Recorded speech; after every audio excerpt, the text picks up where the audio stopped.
Hello, everybody, and welcome to Trip Tales, the show where we talk about your Disney and Universal vacations. My name is Jamie Lee, and this is episode 88.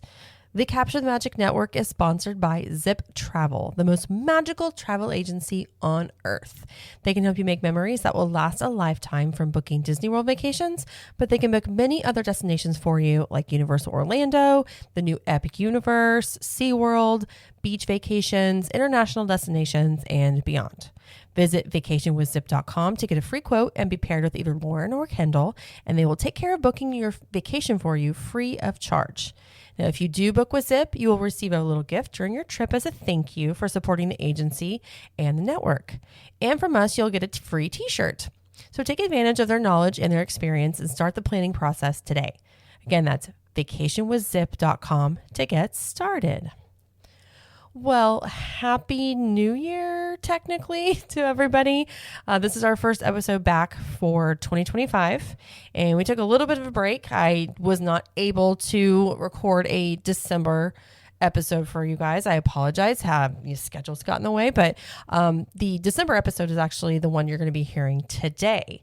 And if you're a new listener to this podcast, this is basically a trip report show where I talk to someone that has been on a recent Disney World or Universal Orlando vacation. Usually, this is an exception today.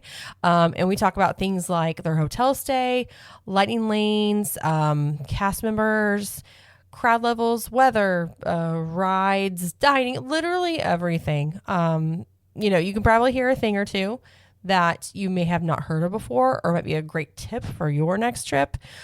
So it can be kind of a good guide for you if you're in the planning stages of your trip, or you just like to hear about people going to Disney. So it's great.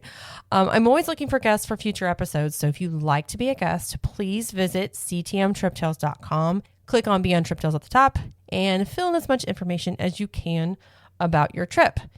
And you can also email me at jamie@ctm.show, but those are the only two ways I'm going to be taking inquiries at the moment. So, but like I said, today's episode is a little different than usual. I'm talking to Anne today, and she had the opportunity to go to an international Disney park. So we're going to talk about where she did when the interview starts. But I hope you guys really enjoy this. This is a longer episode. It clocked in over the 3.5 hour mark. So if you've got like a long day at work, you've got a long commute, this is the episode for you. So I hope you guys enjoy it. And here's my interview with Anne. Okay, let's get to my guest today. I'm talking to Anne. Welcome to Trip Tales, Anne. Thank you, Jamie. I'm so happy to be here. Thank you. And I know this is a long time coming, because we had a bunch of reschedules. So I'm so happy we can do this. Yes, definitely. First question I have to ask you, yes, I always do with everybody. What is one word you would use to describe your trip? The word I would use is eye-opening. Oh, so, that's a hyphenated word. Yeah. Oh, that's so funny that you say that, because I was like, is this one word? And I had to look it up, and it was hyphenated. I was like, I'm going to say yes. I love that. Yes. No, that's perfect. Yes. Eye-opening. Yes. Okay. All right. Well, tell me some of the basics before we get started. So what were your trip dates for your trip? And we'll talk about more of where you went, because I don't think I've mentioned that yet. So what were your trip dates? Sure. My trip dates were December 2nd, and that was Monday, to December 6th, the Friday. Okay. And who did you travel with? I was by myself, but I did have a friend that was also in the country at the time, and he came along with me for my first 2 days. Oh, okay. At this Disney park. Yeah. That's nice.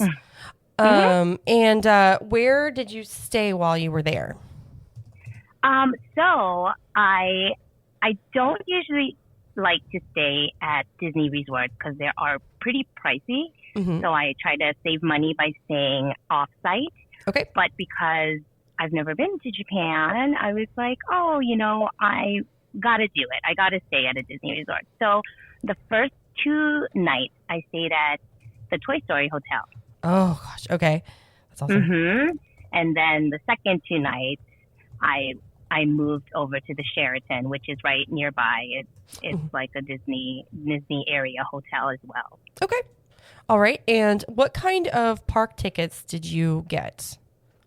Okay, so in Tokyo Disney Resort, they have done away with annual passes and park hoppers and multi-day tickets. You can only get single day tickets, and you could yes. So if you were going to do park hoppers, you would have to do like 2 tickets, one for each park, and you have to pick the park that you bought the ticket to. So it's all 1 day base ticket. Okay. Yep. Okay. Yeah. Gotcha. And and that I think that's been since the closure happened and it opened. Before that, it was not like that. There were annual passes. There were, park hoppers and multi-day tickets. That more days. It's cheaper. So I believe I never went, but from what I heard, so now it's just 1 day tickets. Okay. And they also have evening tickets. So I actually had 3 1-day tickets. Okay. And 1 weeknight passport, which is a 5 p.m. entry to close. So it's 5 p.m. to 9. And then also they have early evening passport, which is for weekends that let you in at 3 p.m. and they cost a little more. So sorry, that was a lot. No, that's fascinating because it's just a lot more. They used to do, I don't think they do it anymore, but they used to do that Epcot after 4 pass. Oh yeah, that would be wonderful. Yeah, can we do that again? Yeah. I know. So 3 single day tickets, 1 weeknight, 5 p.m. Okay. And then the early evening. Is that? I did not do the early evening. I just wanted to mention it. Oh, okay. I got you. And the early evening passport is for the weekend. For the weekend. Got you. Yeah. Okay. I didn't do that. I wasn't there on a weekend. I was there Monday through Friday. Oh, that's right. That's right. I remember now. Okay. And did you do any like special dining or anything while you were there? I did not. Okay. I didn't.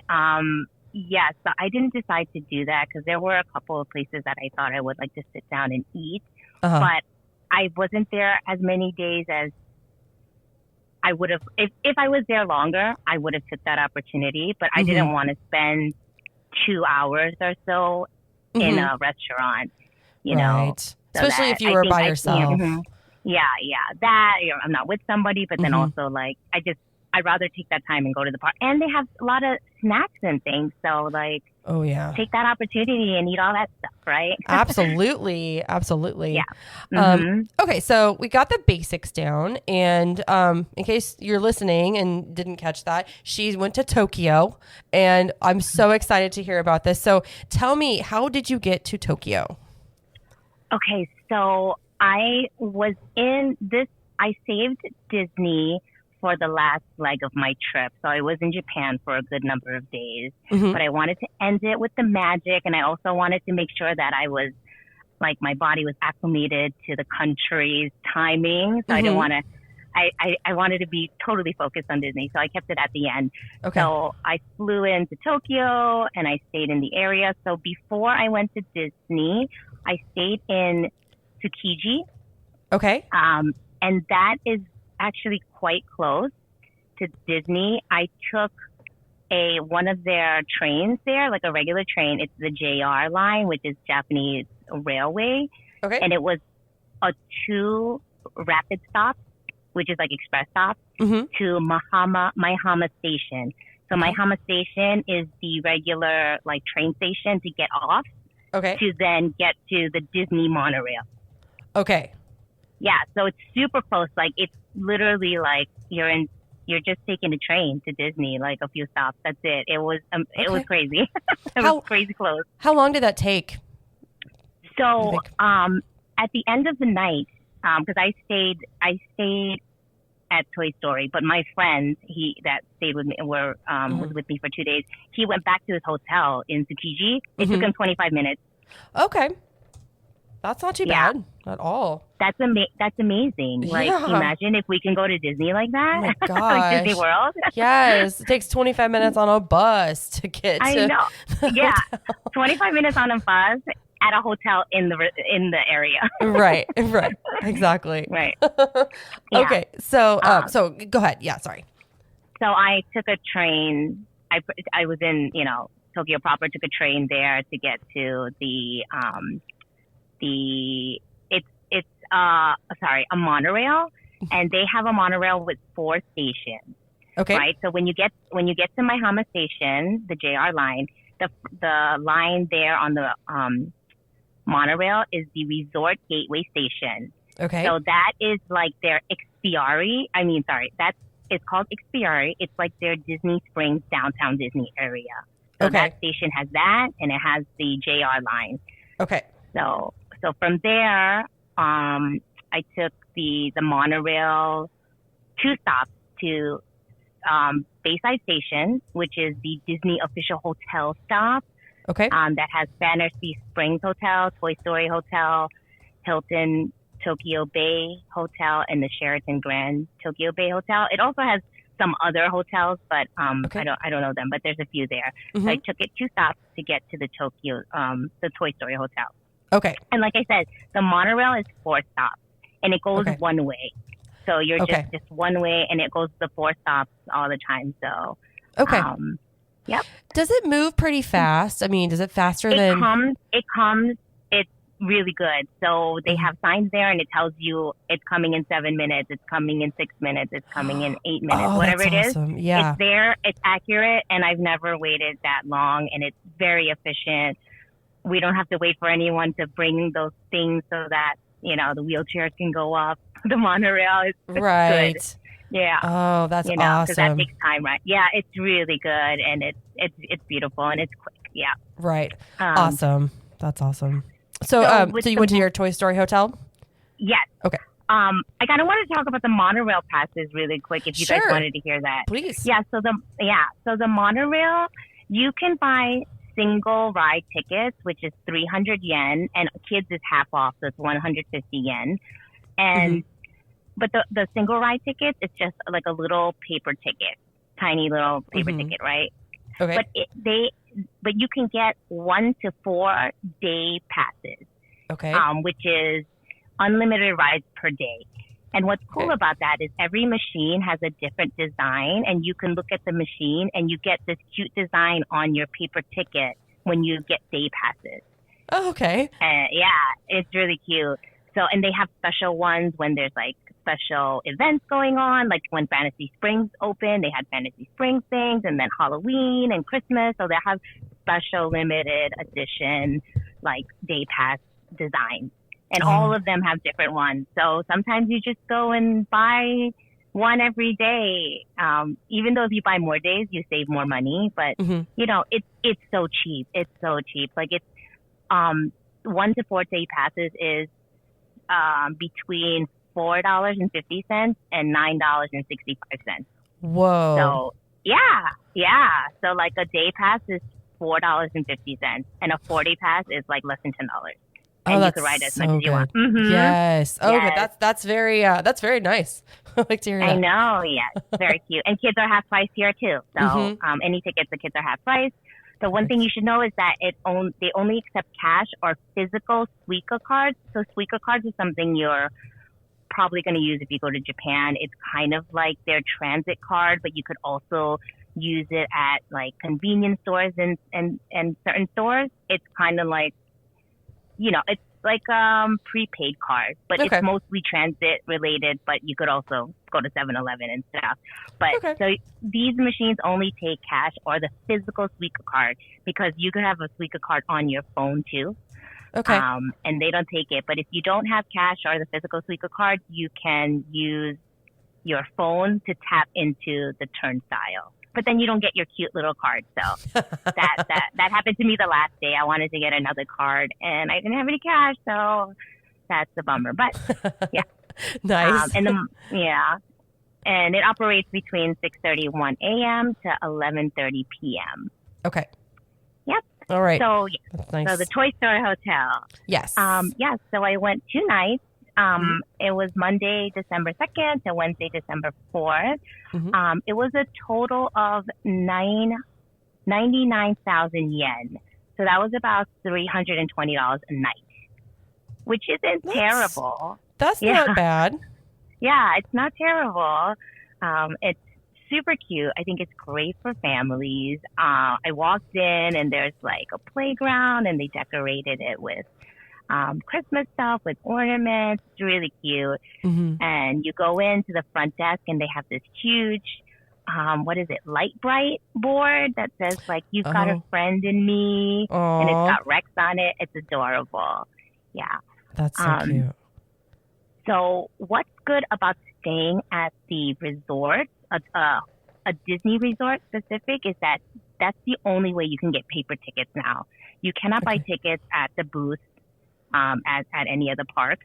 Okay. You have to purchase it either on their Disney app, mm-hmm. or another, like a third party site like Klook or something, right? Okay. So the only way you can get paper tickets is from a Disney hotel when you're staying there. And I totally wanted to take advantage of that because I was like, I need the souvenir. So what's great about that is that you do not have to worry about it being full, like the park going to capacity, because if you book the hotel, they guarantee you tickets to the park. Oh. So you could just, because I was like worried. I'm like, oh my God, but if it's going to be full, but like, no, you're guaranteed. So if you have a hotel there, you're guaranteed those days, but they cannot buy you other days. Like like I stayed at Sheraton other days, mm-hmm. and they cannot buy you the next days out. Only the days that you're staying there. I got you. I mean, that makes sense, but I really like that. I really like that policy. Yes, I think it's great that they guarantee it. Mm-hmm.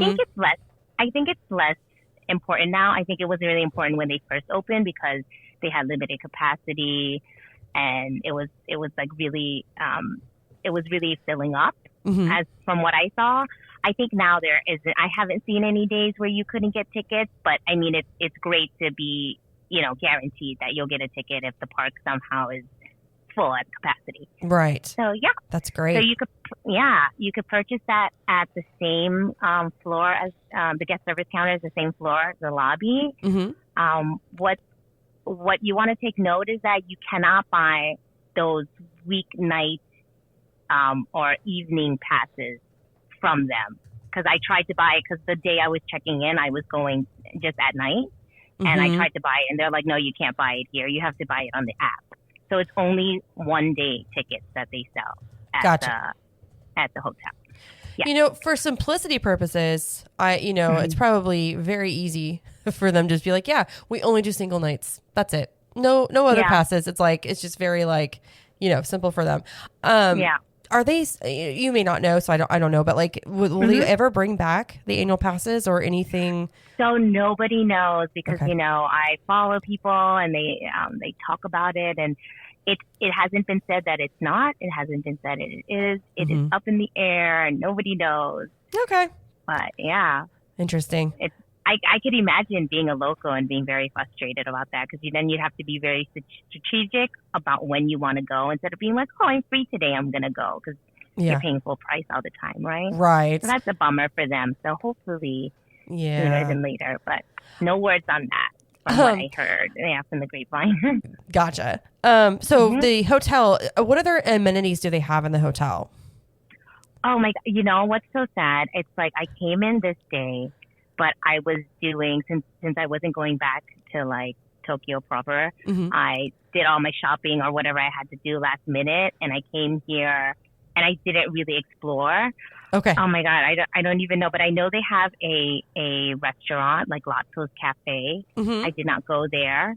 Okay. I wanted to be at the park early, and I didn't want to like spend time taking breakfast. So they have your priority was the parks and not really the hotel. Yes. Gotcha. Sadly. So I would like to mention, because I would get back to the hotel at night and I'm like, oh my God, like I can't even do anything because everything's closed, because it's after, like 9:30, right? Mm-hmm. So I would like to tell people that if you're going to do this, definitely try to come earlier and just take in the hotel if you can. Okay. Or have a day to just be at the hotel. It's really cute. It's nice. And I think it's worth it, at least having a half day to explore there.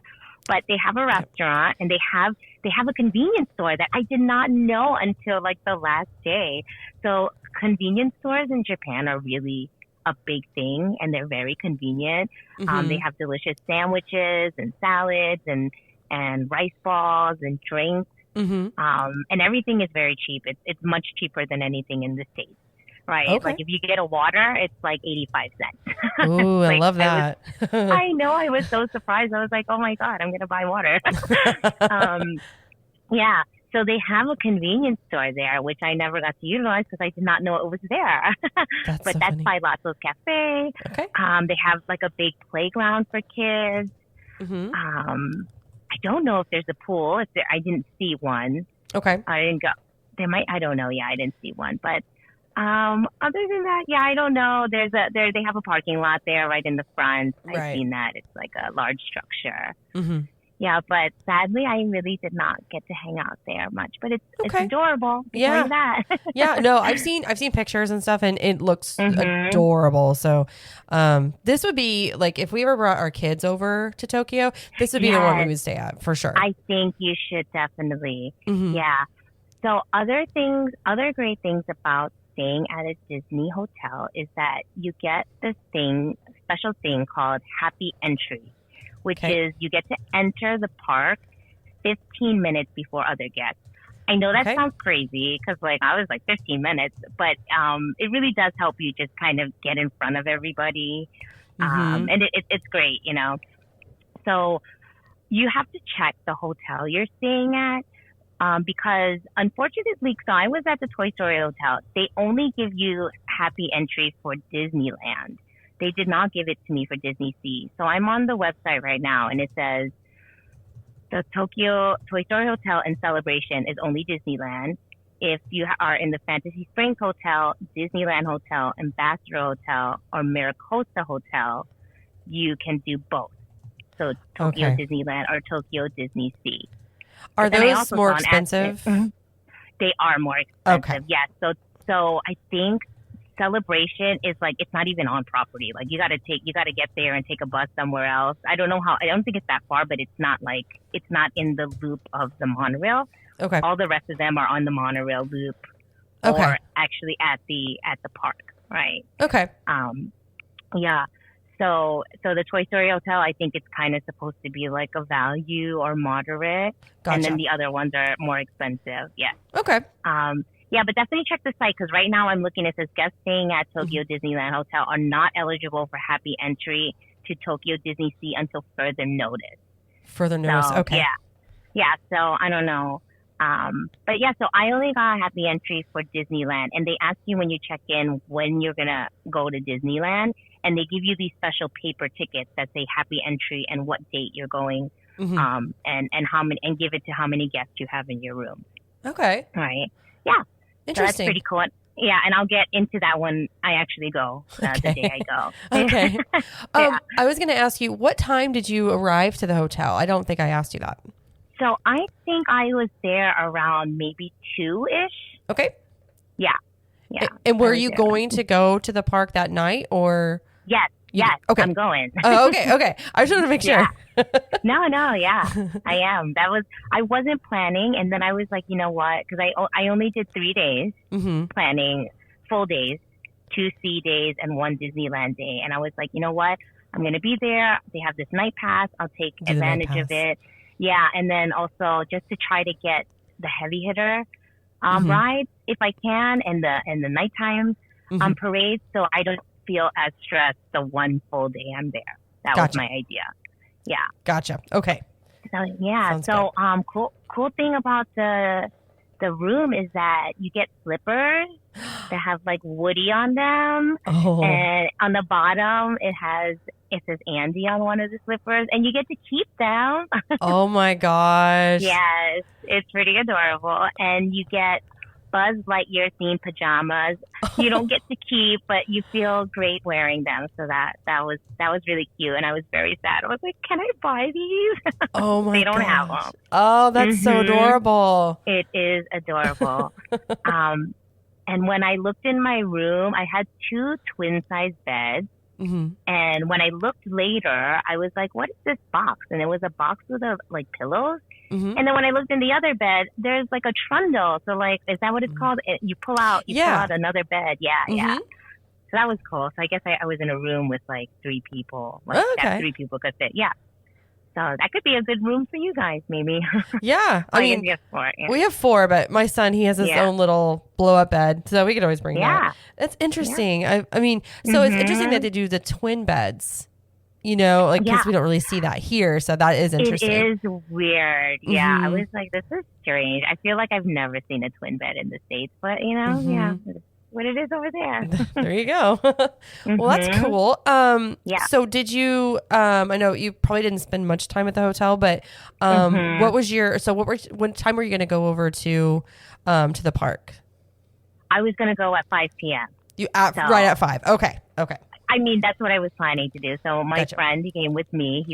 I'm so glad my friend Mark Kwan, he helped me bring my luggage because I was like, oh my God, if he wasn't here, I had like a huge luggage and a small carry-on, a backpack. So he came along, he helped me drag my stuff. But he came with me and he took like a power nap because he was tired. So then we got to the park around 5:15. Okay. Yeah. And by then, I don't know how busy it was, but by then it was like real easy peasy to go in. Okay. So, okay. The I guess, do they have security? Like, do you have to go through security? Okay. Yes. So I'm trying to remember. So in Disneyland, you get off the monorail and then you go through security. Okay. Pretty much like we do. And then it opens up and then you're you're in front of like turnstiles. Okay. I guess. Yeah. Kind of. Yeah. I guess it's like, I don't know, depending, but yes, you go through the security and then there's the turnstiles and then you go in. Okay. Yeah. So let's see what I have. So I entered at 5:15. You said 5:15. Okay. PM. It was pretty quick and easy. I'm guessing because whoever was standing outside already got put. Yeah, they're pretty efficient. Even though there's a lot of people. So I saw it was crazy because I walked in and like I just saw like characters. It was like Cinderella and Prince Charming just walking by. I was like, oh my gosh! And then I turned and then there's Gaston. I'm like, what is this? What is happening? So I think Tokyo is kind of more like Disneyland in that sense with characters where they roam a lot. Yeah. Yeah, and it's great. And I was pretty surprised. I don't know what I expected, but they are Caucasian. I was like, I don't know if they would be Asian. You know what I mean? Like Japanese. I thought about that too when you were saying that, but I was like, I've seen footage of them, and they're like, they look like how the characters are portrayed how the here. Characters would be. Yeah, correct. Yeah. Which makes sense. I was like, oh, I was like, it's regular, right? Right. So yeah, that's funny. So then. So when we entered, so I wasn't really, I was very focused on trying to get to like rides and stuff. So I was taking everything in, but I was like moving kind of fast. Sure. So we entered, what is equivalent to our Main Street. They call it World Bazaar, and it's pretty cool. It's covered by this glass Victorian style, like conservatory roof. And they say it's to shield the guests from the Japanese weather. Okay. And it's gorgeous. Yes. And it was decorated for Christmas. So there was this big, beautiful Christmas tree right in the middle. And I was like, oh my gosh, I love this. Yeah. Yeah. Yeah. So my friend Mark, who joined me, he loves magic, and he took me to this magic shop they have there. It's on an alley. So when you walk in, there's an alleyway to the left, and you go there, and there's a magic shop, and it's really cool because they got all these magic tricks for you. And a lot of them have English instructions. Oh, okay. So you could ask them, like, if you wanted a magic trick, they have a whole like draw of instructions, and most of them have English. So if you're interested in anything there, you could try to see if they have English instructions for you. But it's really cute, and I think it's great for like little kids that want it, and even adults that want like some magic in their life. It's very cool. Nice. So so we did that, and then it was off to see the castle, and it was beautifully lit, and they have the partner statue with Walt and Mickey in front of it, like the States do. But like I said, I was like on a time crunch. I wanted to bang out the heavy hitters and nighttime shows so I could be less stressed on my full day. So we went to Beauty and the Beast. Okay. Beauty and the Beast. I've seen this one like online, and I think it's very cool. It is really cool. Like, this is why I said it's eye-opening, because when you come here, you're just like, we can do this? like rides can be like this? Like, are you serious? Yeah, it is like that. Okay, tell me about it. I got to hear about it. Tell me. Yes. So I got the DAS for this park. There's, I don't want to get into why I needed it, but I did want to share in case other people out there might need it. Okay. I think you should definitely look into. There's information on their Tokyo Disney Resort website that kind of gives you more detail about it. But I can just tell you my experience. Okay. So for them at Tokyo Disney, you need to register at any ride. So you go up to any ride, and you speak to somebody, and there's usually one dedicated or two dedicated people with these like iPads and for disability access, right? Okay. So you'll need a certificate or a note from a doctor, from an establishment with your name and your issue, and they'll read it over and they'll ask you some questions. So when they see that and they determine like, okay, yes, you need this, they have a booklet with instructions and questions in different languages. It's pretty fantastic. So if they have to ask you something, yes. So they will go and flip in the book and they'll see what they have to ask you and they'll show you. And then you could read it and then answer them. Or if they have to tell you instructions about something, they'll go flip it and they'll point to it and be like, here, this is what it is. I actually didn't look at the rest of the languages, but I'm assuming there's English, there was Chinese, possibly Korean, but there were like a few languages for each question or direction. So that was cool. But then a lot of them also had a lot of the cast members have translators where they could speak into, and then it will speak English to you. Wow. Like from what they said and what you can say, and then you're like, if you want to say something, they'll press the button, you'll say it, and then it'll regurgitate it back in Japanese to them. It's pretty cool. That's awesome. I was like, ooh, I want one of those. Yeah. So a lot of people have that. So after you register, you get a reserve time.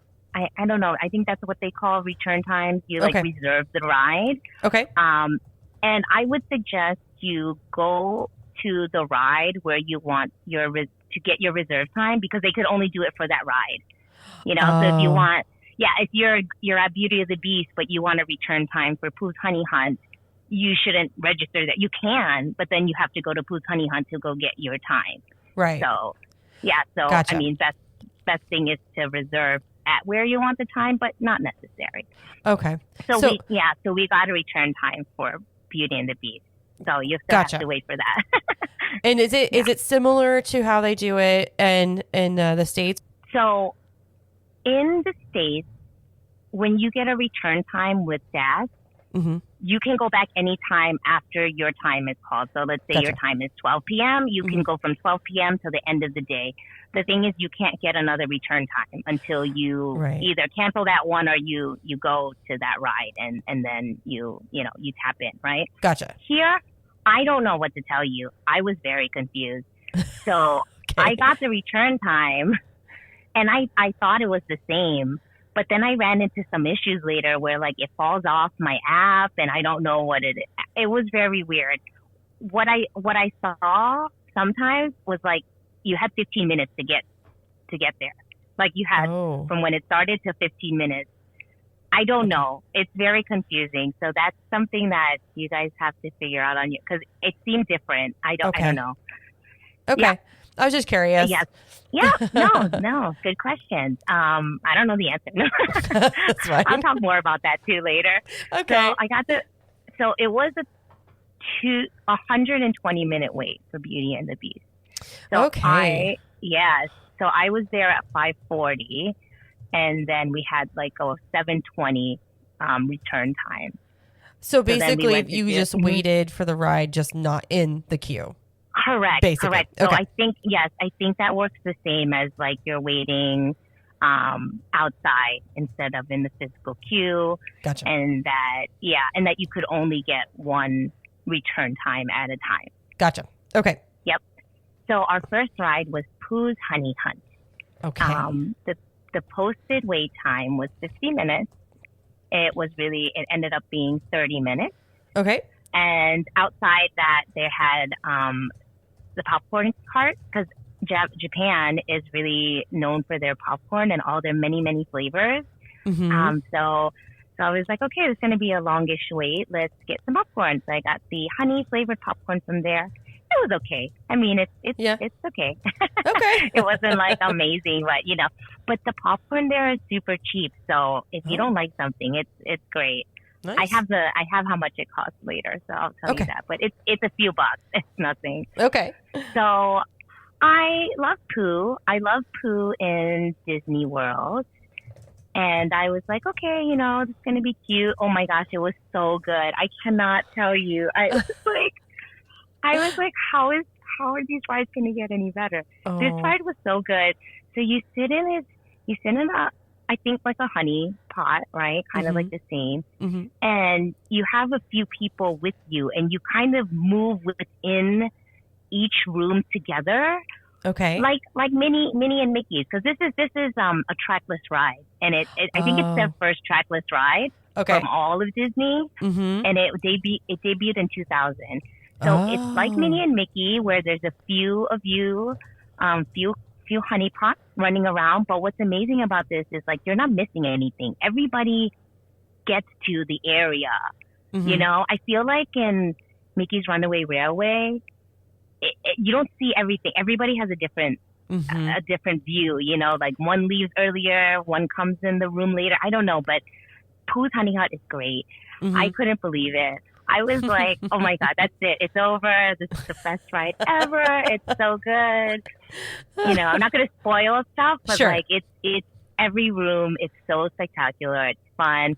Tigger's bouncing room. Wow, that was so good. I thought the bouncing room in Disney World was great. I was like, this is fantastic. It was.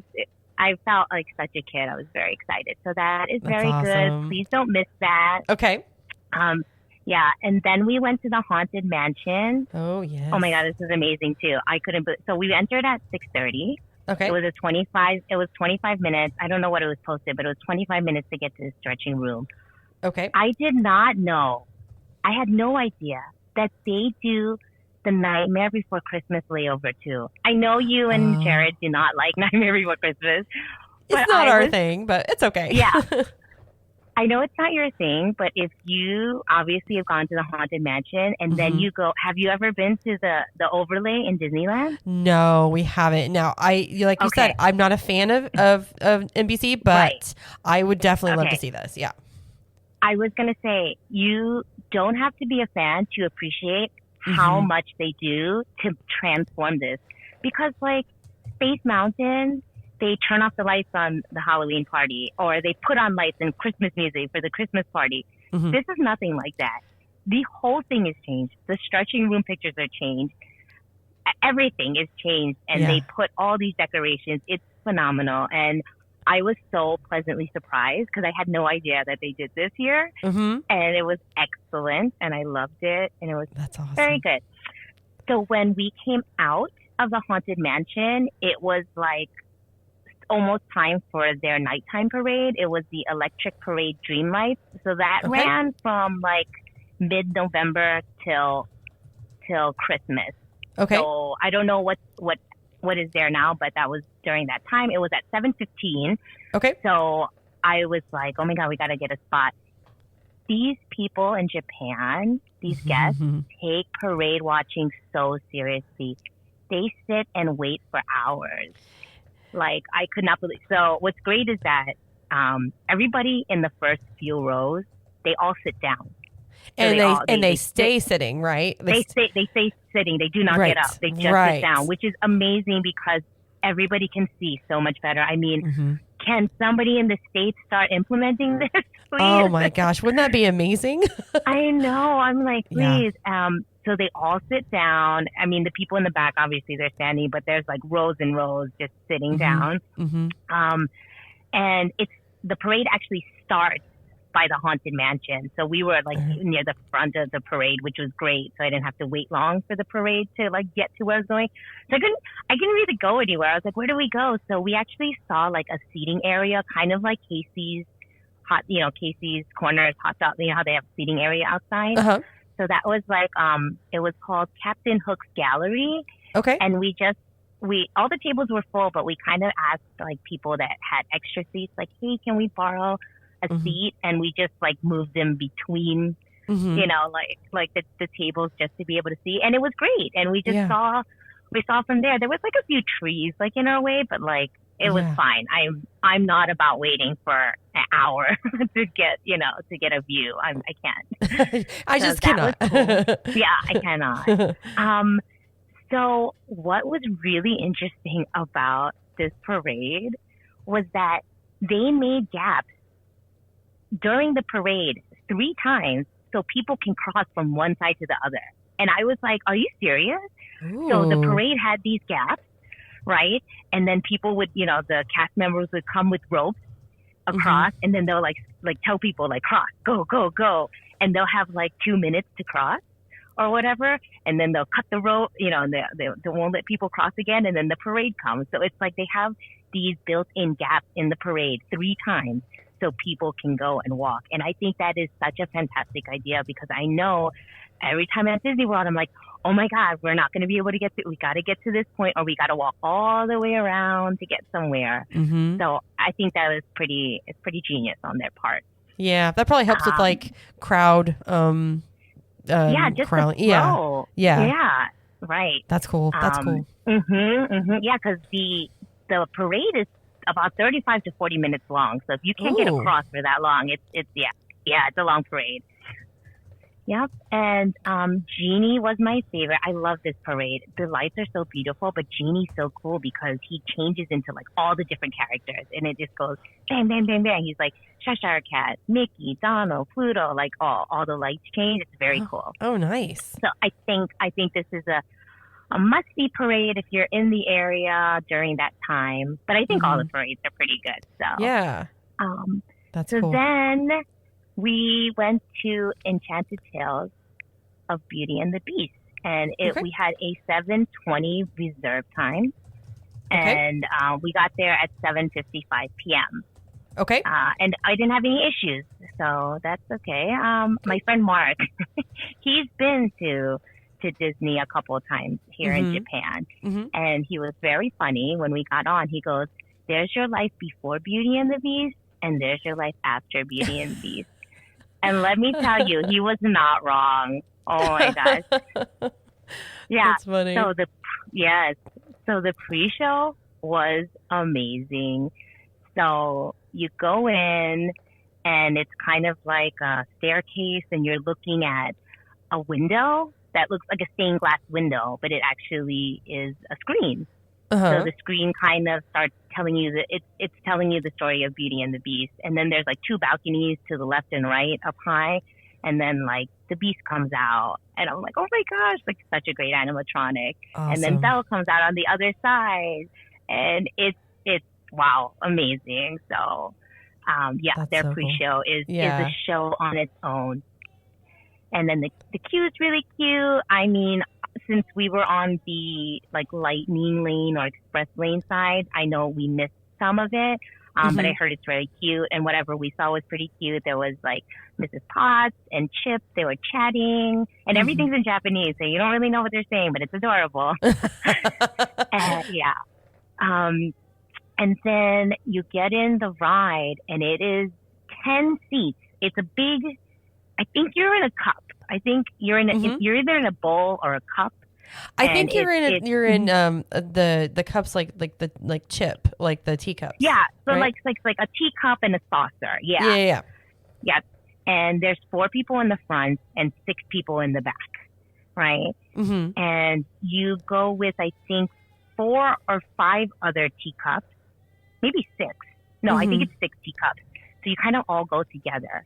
So first you go in the room, and it's just like the dining room, and they turn you around to look at something, and they turn you back to look at the table, and then the table's filled with stuff. And then they kind of do that, and it's just fantastic, and it's amazing. That's so and cool. You go through these rooms, and just the things, you just have to see it. And then obviously there's the part where, if anybody saw it, it's where the beast turns into the prince again. Yes. And that is an amazing effect that I cannot tell you how they did that.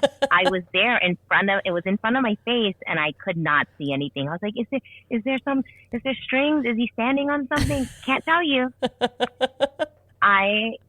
They are amazing. Yeah. And yes.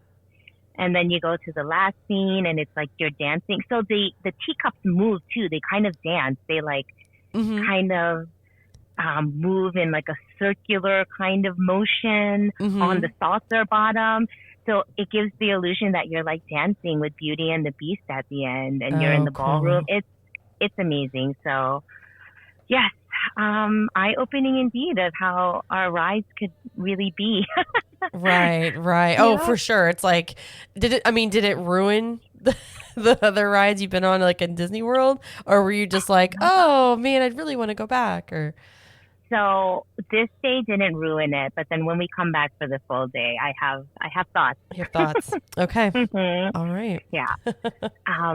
So last thing we did was Monsters Inc. Ride and Go Seek, and it's an interactive like flashlight game ride. Okay. So just to let you guys know, the seats are pretty tight. I'm only 5'3", and I felt like really, really stuffed in there. So I just a word out there to let you guys know. But yeah, so you get these flashlights, and you go through the ride, and you want to hit the logo on the blue construction hats that are kind of located everywhere. And when you hit them with your flashlight, you shine your flashlight on it, it kind of makes noises, or like the animatronics, they move around and they do stuff. So that's really fun. I think that's such a great thing for kids to enjoy. I had a lot of fun. But what I do recommend is that because you're concentrating so much on trying to get your flashlight on these logos, you might miss out on it. So like if you can, ride it twice. Okay. Like just ride it once to play, and ride it another time to just take it all in, because it's very cute. They did a really good job of all the design. I like it a lot. So it's very fun. I recommend it. Was it a long wait? I did the stats for this as well. I don't have anything written down. I think, yes, this ride does also usually have long queues. Yes. Okay. I don't think it has Beauty and the Beast queues, but this is a popular ride as well. Okay.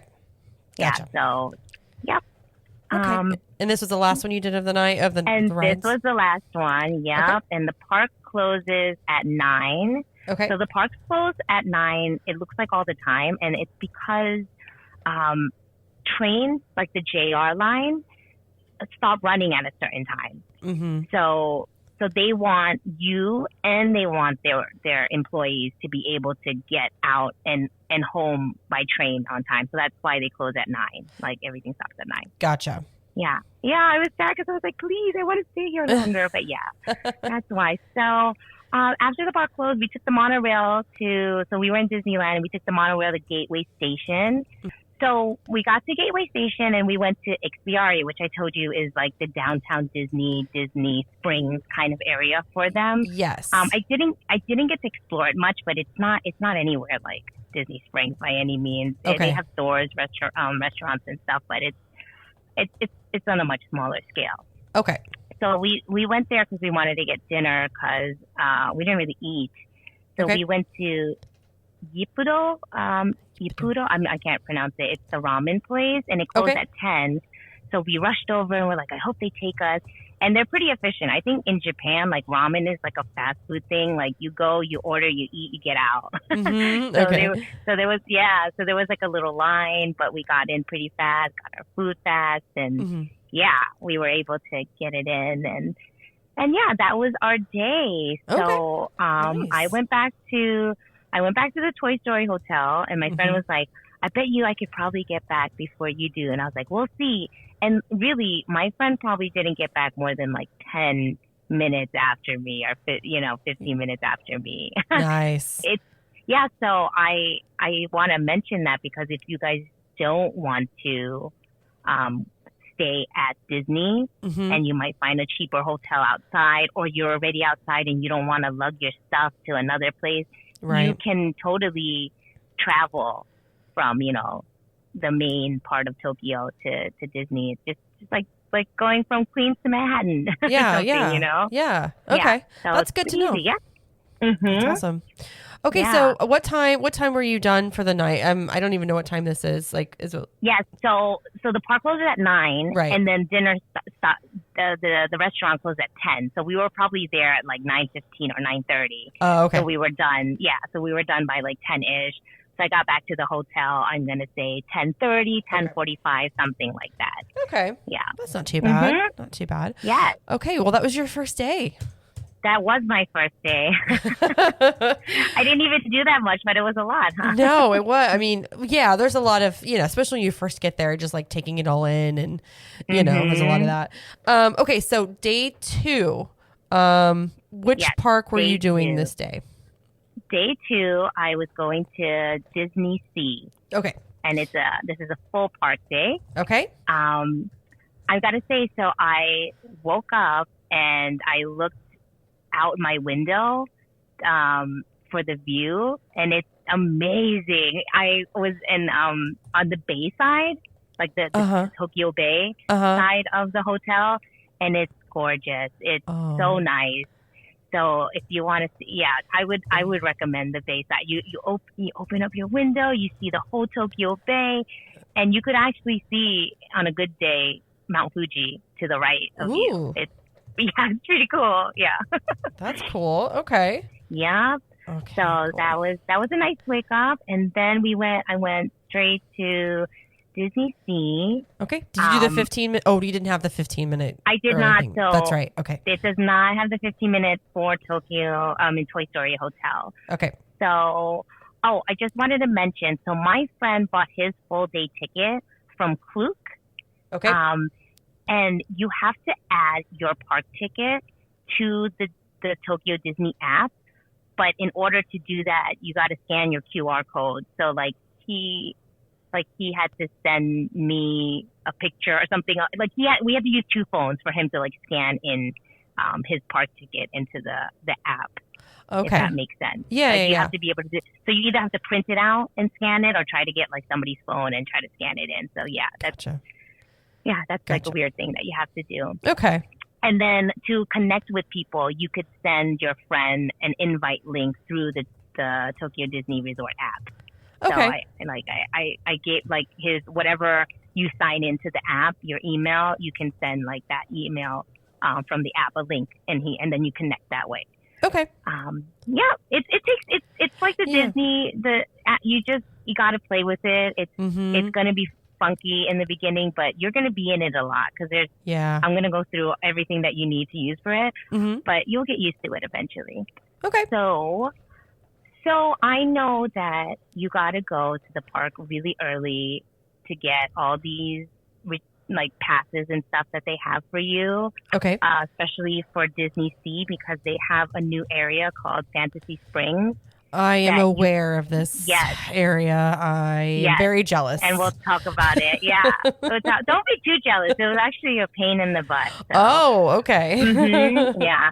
So, so I think because of that, everyone recommends going super early to try to get these passes, right? But the thing with me was I was tired. We had a full day at night. I wanted to just rest in a little bit, and I knew I had one more full day at Disneysea in 2 days. So I was like, okay, I'm gonna go in a little later, and then if I get what I need to get done, great. If not, I'm gonna go in really early the next time I go. Okay. Right? Yeah. So I got in line by 7:45 a.m. That's still pretty early. The park closes. Yeah, is it? People say they go there at 6, I'm like, I'm not going there at 6. I don't want to wake up at 6. Oh, dear. Yes. I thought you Yeah. meant you got there at like 10 a.m. I did not No. know that 7:45 was considered late here. Oh my gosh. That's Okay. so funny. No, I didn't mean after. You got to go. You have to go before park open, or you're not going to get these passes that I'm going to talk about. Okay. No, you have to go before park open. Okay. But people go at like 6:30, 7. I pushed it and I went at 7:45 a.m. Okay. There were a lot of people, but there were a lot of people, but it still was like not totally full. But when you're on the train and you see the people, you're like, wow, there's a lot. Yeah. So in Disney Sea is kind of interesting. There's 2 ways to enter.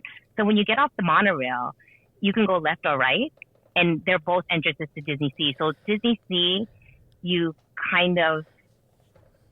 could go from the left or the right. Like instead of like, let's say if you're looking at Disney Sea, instead of going in the middle, you have to go in through the sides. So Okay. it's kind of hard to see, but you gotta, they line, there's 2 sides to line up on. So you have to pick which side, right? Oh, okay. Okay. Yeah. So there's terrible cell phone reception in the waiting area, like before you get to security and stuff. This place is interesting. So in Disneyland, you go through security and then you wait. In Disney Sea, you wait, and then when they start letting people in, you go through security and then the turnstile. Oh. Yeah, I don't know why, but yeah, that's how it is. Yeah. Okay. Yeah, but you know, you're still waiting. But yeah, so there's terrible cell reception, and I say this because my friend was coming in from Tsukiji. So it was really hard to like try to text and like find, but amazingly he found me because I was like I'm holding this thing up, and he found me eventually, and he got there just in time because we were moving. I was like, we're moving, come. Yep. So the line moved pretty efficiently, pretty fast. I don't remember what time I got in, but 7:45 was a good time for me. Okay. When you walk in, there's this big, beautiful globe, and it's in a fountain, and it rotates, and it's gigantic and beautiful. But that's not what we're concentrating on. We're going inside. Okay. So I just want to mention that a lot of stuff that I knew and gathered information on Tokyo Disneyland Resort is from TDR Explorer. His name is Chris, and he actually has a whole guide. And I bought that guide and I read it, and I follow him online to try to keep up with all the new info. And so a lot of this stuff I got from him. So he recommended, because there's no Wi-Fi, right? There's only Wi-Fi in the front of the park. Oh. So everybody converges in the front of the park that needs Wi-Fi, or people just stop there because they want to get their passes. But he recommended go inside, go deeper inside. Because if you go deeper inside, there's going to be there's going to be so much congestion in the Wi-Fi because everyone's stopping there. And he just says you just get like better reception and stuff. So we went, I just walked in, just walked straight inside. Okay. So as I'm walking, me and my friend are kind of tag teaming. I told him to get the standby pass while I get Disney Premier access. So all right, let's explain what that means. Right. Okay. It's just so many different things. It's a lot, and the terminology is different. Right. And it's weird. And there's a lot of passes, and I think Japan they're doing a disservice by having you, to get these passes, you need to be scanned into the park. Okay. Right? So you cannot pre-book anything. You cannot do that. Like, you have to be scanned into the park. Okay. Which I think is bad, because then that's why everybody's there so early. Like, if you didn't do that, nobody has to be there at like 6 a.m, making sure that they're in the park to get their passes. It's like the old Fast Pass where you have to go in and get your paper pass. Yeah. And the virtual queue, remember when Rise of the Resistance opened and we had to go like into the park and be there before it opened? Right. Oh my God, it was horrible. Oh yeah, I remember that now. Yeah. Yeah. I know, it was horrible because it was like, if your party's not all scanned in, they can't all go. I'm like, oh my God, it's so stressful. It's so stressful. Yes. Yeah. My friend was like on the Skyliner. He's like, I don't know if I'm going to make it. So yes, so this is kind of like that. Okay. So all these passes you must be signed into. Scanned into the park. So Okay. Disney Premier Access is equivalent to the paid individual Lightning Lane, or what do they call it now? In the Lightning Lane single pass? Multi Is that what single pay. Yeah, single pass for just single the pass? one ride, and Yes. then So that's, okay. yeah. So Disney Premier Access is equal to Lightning Lane single pass, where you're Okay. paying per ride. Some of the rides that are on that is, I think, all of the Disney, the Fantasy Spring rides. So it's Anna and Elsa's Frozen Journey, Peter Pan's Neverland Adventure, Rapunzel's Lantern Festival. So those 3 rides. I think there's more too. There's probably like Soarin'. Okay. More of the really like popular ones you said. Sorry. Yes. Okay. Yes. Correct. Okay. Journey center to the Earth. Journey to the center of the yeah. So there's a bunch. I don't know if it changes, but those are definitely the Fantasy Spring one, right? Okay.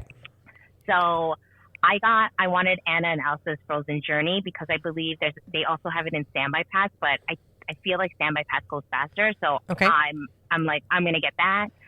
So my friend, he was on duty for Standby Pass, and Standby Pass is equivalent to virtual queue. So it is free, and it is for rides where you cannot line up for. So that's all the Fantasy Spring rides. So it's Peter Pan, Anna and Elsa, Rapunzel, and there's also Tinkerbell's Something Buggy, right? Okay. So the 4 Fantasy Springs rides are part of Standby Pass, which is the same thing as for what do you call it? Like Tiana's in Disney World, and also Cosmic Rewind. Right. Okay. Yep. Right. So he got a Peter Pan's. I got an Anna and Elsa. So I got Anna and Elsa for 12:50 p.m. Okay. So already it opens at 9, but I got it 12:50. So there, and it took a while. So it could say it's out, but you just got to keep refreshing, and you just got to try to catch it because it goes away. It says it's not there, not available, but just keep refreshing and don't give up. Okay. Right. Yeah. So, and my friend got the Standby Pass for Peter Pan for $205. Now, there's also something called 40th Anniversary Priority Pass. Okay. I don't know how long this is going to last. Okay. Because their 40th anniversary was like 2 years ago. Right. So everyone's always like, well, are they going to change the name to this pass? Are they going to get rid of it? So this is kind of just like a free fast pass. Okay. Yeah, I would say this is the same thing as a fast pass. Like you could only have one at a time, and it's just free, and it just has some rides like Indiana Jones, I think, maybe Raging Spirits. I forget, but there's a few rides where you can get this priority pass. Okay. And there's stipulations to all of these, and they're different, and I really can't tell you. I have it written down. So the 40th Anniversary Priority Pass, there's no limit of how many you can get. Okay. But it says 2 hours after you obtain your last pass or you reach the assigned time of your pass is when you can get another. Okay. What that means, you guys can figure out for yourself. I just kind of made alarms for myself on my watch to be like, in 2 hours, remind me to book for 40th anniversary pass. Okay. Right. Or I try whenever I tap into it. I'm like, let me see if I could do it now, because the wording is really weird. Okay. And the standby pass, there's no limit either. And it says assigned time of standby pass is reached and 60 minutes have passed since you last obtained a pass. And 2 hours after you obtained your last pass is when you can get it. And that terminology makes no sense to me. So it sounds like if you haven't gotten another pass after 2 hours, you can get another one. Yeah, that's what it sounds like, yes. And then like the gist of it. But then there's other things where it's like, if you reach the time your passes, you can get another one, or if you tapped in. But yeah, it's kind of weird. But I think it's definitely 2 hours after you obtained your pass, kind of like how it is with ours, right? Lightning Lane, or how it used to be. Yeah, the 2 hour rule. Yeah. Yeah, right. So how it used to be. Yeah. And then for the Disney Premier Access, I think I don't know if there's a limit. I forgot, but I think you can get that every hour. Every hour. So okay. It's not. I don't know if it's every hour, but I know you could do it after an hour. So it's not 2 hours. It's an hour. Okay. Yeah. Yeah, so those are all those passes. There's a lot. There's a Okay. lot to figure out, but try. Yeah. Okay. And like I said, if you don't get what you want at first, try to just keep refreshing the Okay. screen. And try and it should pop up. It's hard sometimes. But in the Yeah. daytime you should be able to get something. Okay. Also it says no limit, but honestly, like after like 12, 1, 2, you're not getting anything. I mean, Okay. things pop up. I try to click it. It's like it's not there anymore. And like it was hard. It was really hard to get it later in the day. So Okay. that's why the early bird gets the worm here. That makes Yep. sense. Yeah. So after we did all this, I was really proud of myself because I really didn't know what I was getting into. And I was telling myself, he had no idea about this stuff. And I was like, this is what we're going to do. So I think we did pretty well for ourselves. Yeah. So yeah. Yep. And then I went to register for DAS at Okay. Soarin'. Okay. Their Soarin' Fantastic Flight. Yeah, so that was I don't know. I didn't write anything. Maybe I wrote it. But I went to get the DAS there, and my return time was 11:55 a.m. So I think it was already like a 2-hour wait or something by the time I got there. Ooh. I think this is the ride where people run to the most in the morning. Okay. Yeah. They don't want to and use any of the passes, or is So I think Fantastic Flight. It's not. So these passes aren't for everything. So the priority pass, Right. there's just a few, okay. right? Right. And then the premiere is. I think you can get premiere for Fantastic Flight. Okay. There's the purchasing like per Mhm. ride one. Okay. It is not on a standby because it's not. It's standby is only for the Fantasy Spring ride. Okay. So yeah, so everybody runs to this. Gotcha. It's really busy. I think it's their Beauty and the Beast of this park where everybody runs to that. Gotcha. Yeah. So our first ride that we rode was Indiana Jones Adventure Temple of the Crystal Skull. We got in line at 9:30. Okay. The wait time, it said 40 minutes. We rode at 10:20, so it was like 50 minutes. It was long. Yeah. Yeah. Yeah. So the ride vehicle is much like Dinosaur, and Mhm. and I'm assuming like the one in Disneyland. I didn't go on the one in Disneyland because it was in refurb when I went. But yeah, Okay. so the ride vehicle is the same as Dinosaur, Okay. and I didn't think much of it when I first got on. Oh my God, this ride is so good, Jamie. I'm gonna say this is probably my favorite ride in the park. I was like, Seriously? oh my God, yes, it is so good. Like, okay, so there's black lights, Mhm. but it makes everything look kind of creepy, and you're like in this cave, and there's these great effects, and then you think you're gonna get shot with like those like bamboo sticks that they blow needles. Like, oh my God, yeah. it's so good. Yeah, there's like a whole thing where you go and it's like, and you're like, oh no. Oh, I love Indiana Jones. So that's exciting. Yes, it is so good. Yeah. I don't know how Disneyland is, but I really don't think it's this. It is so good. I was like, what is happening? I love this. That's Yeah, fun. I think I rode this like 3 times, but like, oh my God, I love it. It's so good. Yes, please. Oh, Everybody yay. has to go on this. Okay. But yeah, but like it's so bad because like every first ride I'm riding is like the best ride ever, and I'm like, I can't. How are we gonna top this, right? Oh, it's But so yes. fun. Yeah. It's very good. Good. So then after this ride, we went to Raging Spirits. So I had the 40th anniversary priority pass with that. Oh, so these standby passes and priority passes, and I think all the passes that you get is an hour like return time. Okay. To get an hour to get, it's kind of just like ours, right? Yeah. So Raging Spirits 40th anniversary priority pass. Okay. We went there, and there's one 360 loop, which they let you know. The sign actually has like 360 loop, and there's a little fun coaster that like moves in the sign, so you see it. Mhm. So interesting. So you use your app a lot because everything is in there. So this pass I got, when it's 5 minutes to when the pass is supposed. So let's see, I got the passes for it was for 9:45 a.m. Mm-hmm. At 9:40 a.m., your QR code appears. So you have this pass. It tells you the ride and the time, but you don't. It says QR code will like appear. Your pass will appear when it's time to go there. It comes 5 minutes before, so you can't tap in because there's no QR code until 5 minutes before your pass is supposed to. Oh, that's why. Okay, Disney World needs to do this. Yes, it's actually really good because I was just like, first I was like, oh, it's weird, but I'm like, no, it's great because you can't mess up which passes go to what. Because like sometimes I might have like, let's say you might have a lightning lane, I might have a dash, or I might have like a multi-experience pass, but I don't want to mess up.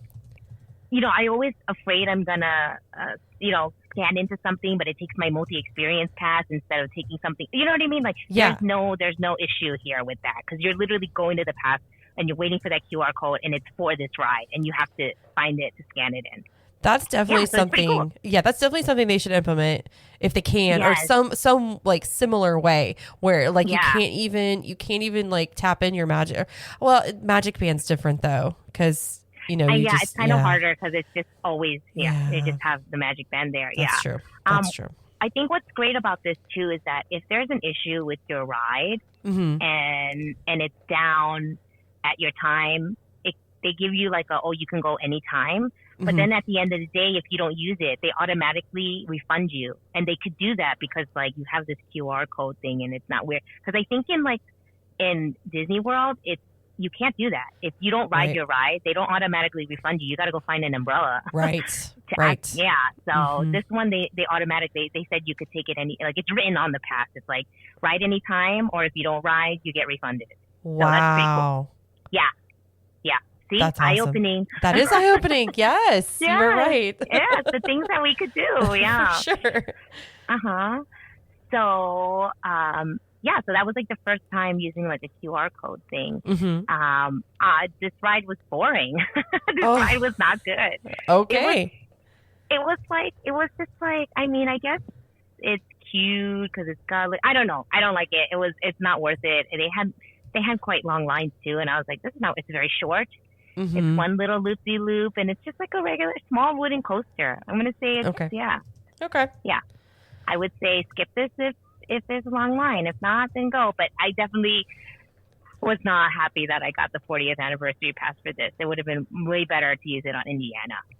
Yeah. Well, now mm-hmm. you live, you learn. Yes, exactly. And we'll share for everybody else, right? Yep. So we're hungry and I wanted a mobile order. But what was weird about mobile order is that you have 10-minute pickup time. Okay. So I couldn't figure out when to order because I was like, well, if I'm on this ride, I don't know when I'm going to get off this ride. Like, I don't know the wait. Mm-hmm. So I'm like, do I order when I get off? But it's very weird that they have this. And I guess I'm guessing they're more punctual than us Americans, I guess. Because like, how can you have a 10-minute pickup time? I'm like, I can't figure that out. Like, I can't logistically figure it out, you know? Because then if I wait to order later, times might go away because other people are ordering, right? Yeah. So I'm like, you're making this really difficult for me. So I didn't know. Right. So it was hard to pick a time it was hard to pick a time to pick it up, knowing that I only had 10 minutes to pick it up because I was like, I don't know when I'm going to get out of this line. Does that make sense? Yeah. So like, can you set a time in the future? Like, can you pick so you could, so I can, right? But I was like, I want to take a time in the future, but I don't know when this end of this line is, when I'm going to get out. Yeah. So that's one of those things where if I don't get out, Yeah. And then I have to, it was just very confusing. Mm-hmm. And it kind of sucks because if you do it too late, then times get pushed out. So, but you know, it is what it is, you know, so I think it's best, obviously, to order earlier and mm-hmm. pick up later and push out if you need it. But, you know, it's just hard to try to, like, do it when it's just 10 minutes pickup time. But anyways, so when we got off of the ride, Chip and Dale was roaming around. It was so cute. So So how this works is people just guests make a semicircle around the characters, and the characters come and like they take your hand and they bring you to the middle. And that's when, oh, it's your turn to interact with me. Hi. And they talk, they interact, and then cast members could take pictures for you or your friends, and they're very cute.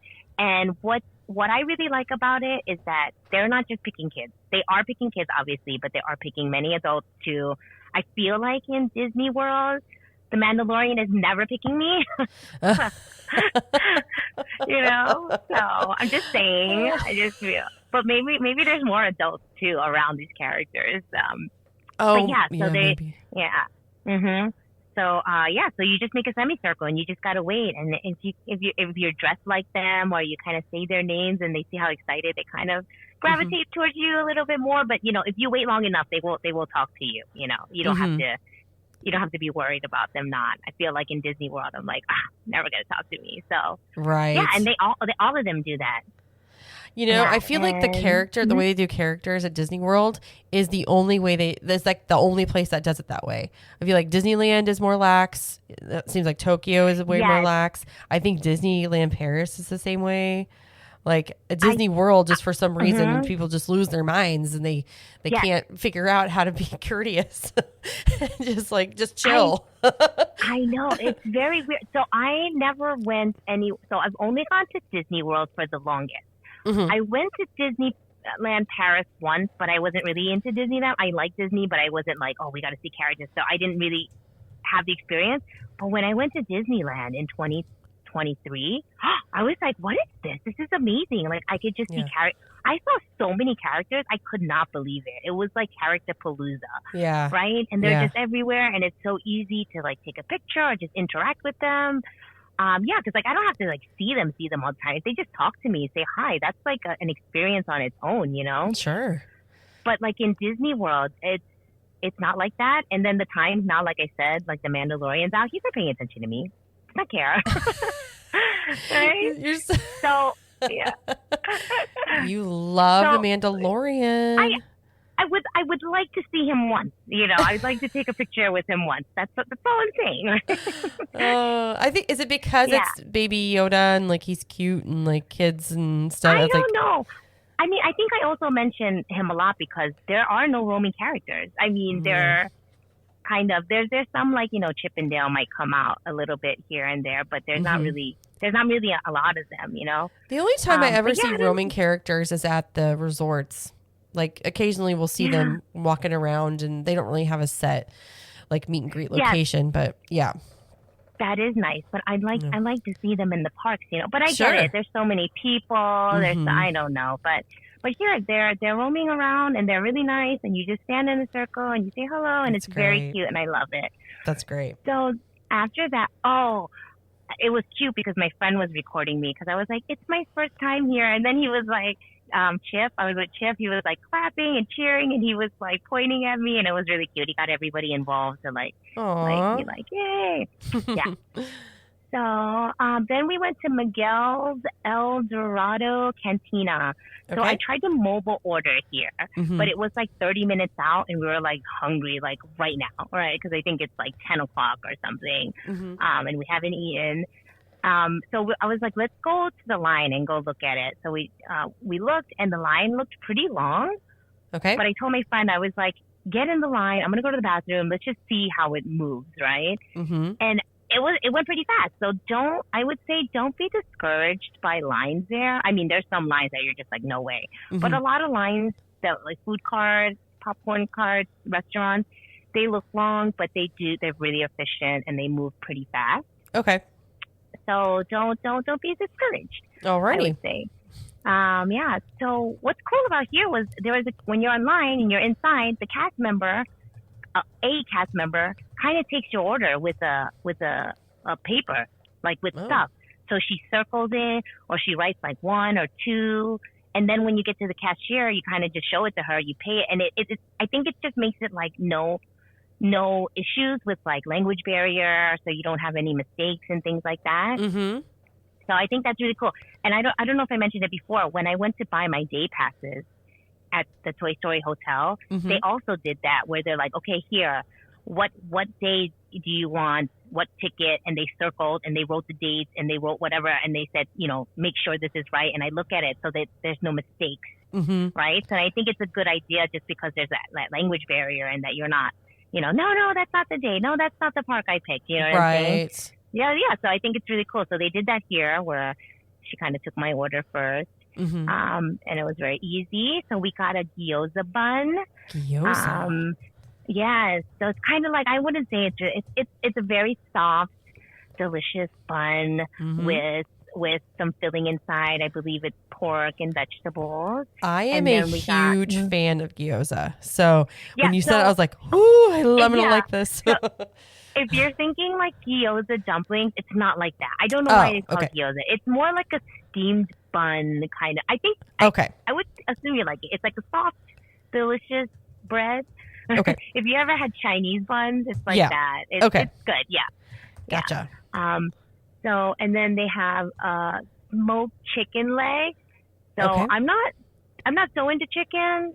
But I like dark meat and I was like, okay, let's try this. So me and my friend shared it. That was pretty delicious. And then we got some drinks. What was funny is that when we picked it up, I was like, hey, can I have a straw? And they looked at me and then I looked at, because they gave me a funny look. And then I looked at the cup and I was like, never mind. The lid on the cup is kind of cool. It's got like a lip. I can't explain it, but it's built to like drink out of, so you don't need a straw. Gotcha. Kind of like a coffee cup type of thing, right? So I was like, oh, okay. Nice. So it was a cool lid. And then after everything was good, and I'm gonna say everything there is much more affordable. It's like the gyoza bun was probably $4, wow. Or $3 and change, and the smoked chicken leg was probably $4 and change. The drinks are like $2-3. So if you get something you don't really like, you don't feel that bad. You're not spending like $15, $16, $20 for that burger and fries that are like so cold and not delicious. You know what I mean? Look, I have a question about that. Do locals also think it's cheaper, or is it just? I had that same question. Yeah. I was like, is this normal? Because, maybe because of the exchange rate, it's cheaper for us.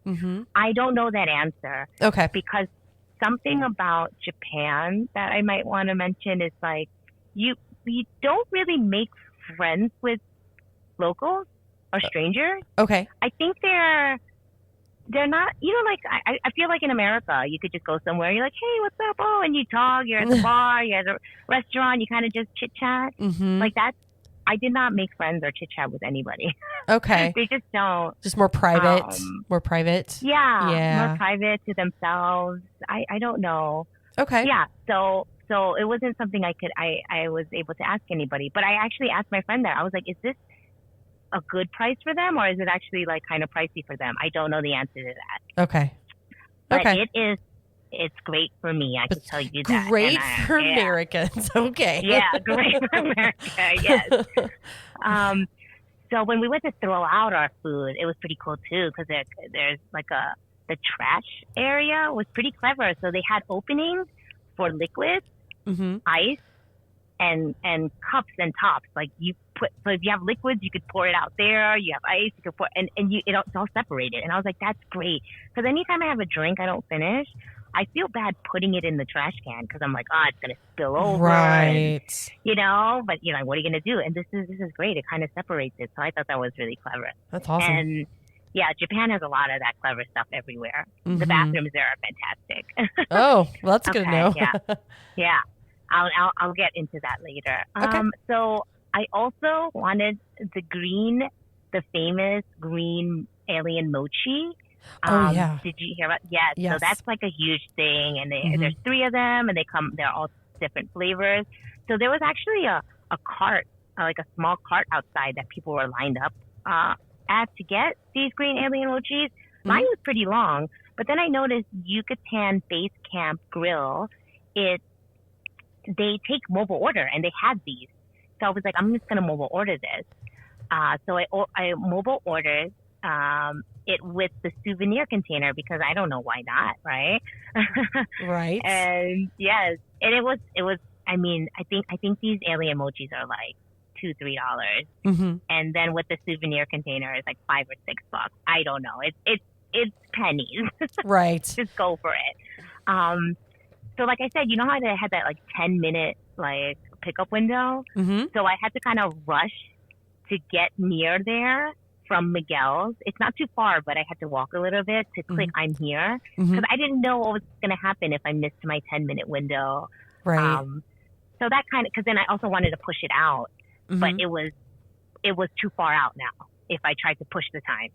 Okay. Right. So that in lies the issue with timing, right? I'm like, let me push it out. Oh no, it's not until like 40 minutes. Right. But I'm here. You know what I mean? So I said like, okay, I gotta run. So I went, I pushed, I'm here. I got it. We ate it. Delicious. I recommend it. Okay. Yeah. Okay. I don't know. I'm literally taking so many notes. I'm not even kidding. Yes. Like everything you're saying, I am writing down. So just. I love it. Happy to help. Thank you. Yes. So next we went to Soaring Fantastic Flight. Okay. I had a reserved time for 11:55 a.m. and we arrived at 12:08 p.m. Okay. So there's the pre-show, and I can't even tell you about it. It is amazing. It's the best thing I've ever seen in my life. Oh my gosh. Okay. I'm saying all these rides are amazing, but this is the best pre-show. It's amazing. I cannot express this enough. You have to go see this ride. Like Soarin', I like Soarin', but like it takes so long to load and this and like it's great, but like I don't have to go to it every time I go to Epcot.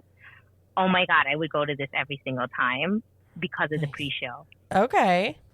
So I guess the premise of this is a little different. So you go to the pre-show and it's about this lady, I forget her name, and I guess she travels or something, and you know she's fantastic flight around the world. So she's a traveler, right? And she's got this bird, and this bird. So she's in a portrait. So the portrait is talking to you, and you're like, wow, that's great. And then there's a bird statue, and the bird statue shadow comes alive, and the shadow flies around the room, and then it goes into her portrait, and then you see it's amazing, and it goes around and the portraits start moving and it's I can't tell you how amazing it is. Interesting. Okay. It is very good. It is way worth just going to the pre-show. I would say the pre-show is hands down better than the actual ride. Oh. Yeah. Yep. Okay. So then after that pre-show, you go to like a waiting room, kind of like how we wait in Epcot, but it's prettier. It's not like you're not in a cage. Right. Okay. Right. But it's got like the 3 lines. And then, so I'm just waiting there and, you know, I don't see a TV. And what happens is there's wallpaper trimming on the top of the walls. And it's actually a television, but it does not look like a television. So the wallpaper then starts like talking to you and telling you stuff. And I was like, what is this? Whoa. This is amazing. Even when it was on, it still didn't look like a television. It was still the color of the wallpaper as it's telling you like your safety instructions and things. Oh, weird. It's so weird and amazing. I can't. Yeah. I was like, we need to put more money into Disney World. That's what it is. I mean, you're not wrong. Yeah. That's so fun. Oh, that's the thing about Disneysea. So, or Disney, Tokyo Disney in general. It is owned by a third party company, right? The Oriental Land Company.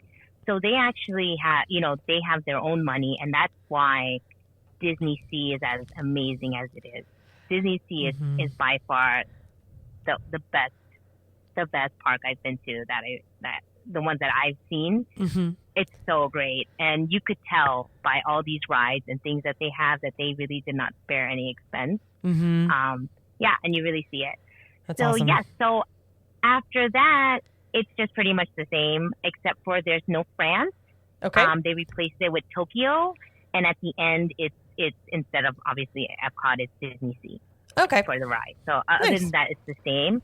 Okay. I did request to sit in the middle front, so B1, And I use Google Translate is your friend in Japan. Use it. It works wonderfully. So I typed in, can I sit in the middle front, and showed them, and they're like, yeah. So you can ask them for specific roles when you go here, because I didn't know. I was like, is that frowned upon? So I tried it, and they let me. They're like, yeah, sure. Awesome. Yeah, and after that, I went to Sinbad's Storybook Voyage. Okay. It's a boat ride. What is it? What is it like? The storybook boats? Like, it's kind of like, it's kind of like, like Pirates. Oh, okay. Right? But not as dark. It's more, it's cuter. But it's like Pirate. You're in a boat, and I think what it is you sail with Sinbad in Chandu. Chandu is this adorable little tiger, and you gotta go save the genie. So there's these bad guys, and they lock the genie up, and you just go like from set to set to try to save the genie, and they like get these guys, and to get to the genie. Sorry, I can't get my words out. But it was amazing. I was like, okay, this is kind of, there's a 5-minute wait. Let's just go. It is so good. It's so fun. The set design's amazing. Like, I thought it was going to end, and there's another room, and and there's another room, and there's a room with this gigantic bird, and he's holding a bad guy, and you go right under him, and then there's a giant, the genie, and then there's a giant whale. It was so good. I love it. That's awesome. It was so good. Definitely go. It is not a high wait. So that's probably something you could definitely catch, just like, just walk by 5, 10 minutes, 15 minutes, and that's it. But it's really cute, and I love it. And the set pieces are so great. Yeah. Cool. Something interesting to note about Japan, I think Tokyo specifically, is you can't smoke out in public. Okay. Like, on the street and everything.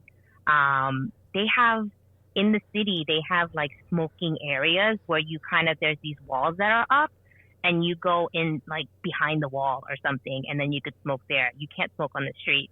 So with that, hotels have like smoking rooms in the lobbies, and then also in the park. So near this Sinbad area, so I think this was like Agrabah or something. I forget what it's called, the area. There was like a smoking room. And I was like, oh, that's interesting, because that was the first time I saw it. But it's so weird because it's like Disney, right? But right. That's interesting. Yeah. So they had a smoking room there. Yeah. So my friend and I were walking around there, and we saw this really long line. And we're like, what is this long line for? And we saw somebody at the end holding an iPad. And we're like, what is this? So we look at it, and we're like, what is this, right? And they're like, oh, it's a game, and you could win these prizes. Oh. Right? And I'm like, what does this mean? So it took a while to figure out what was happening. But as we kept going through the day, we looked at it more. So during Christmas, they have special prizes. So these games are always there, but they change the prizes. So for Christmas, they have this character that's special to Christmas. He's called Little Ring Ring, and he's kind of shaped like a Christmas tree or a bell. I can't tell, but he's adorable, and he's got a scarf around him, and he rings. So like if you buy stuff with him, he's like a bell on the top of his head. So they have these pillows with him on it. Okay. So I guess everybody wanted to win it because you can't buy it. You could only play these games to win it. Okay. Right?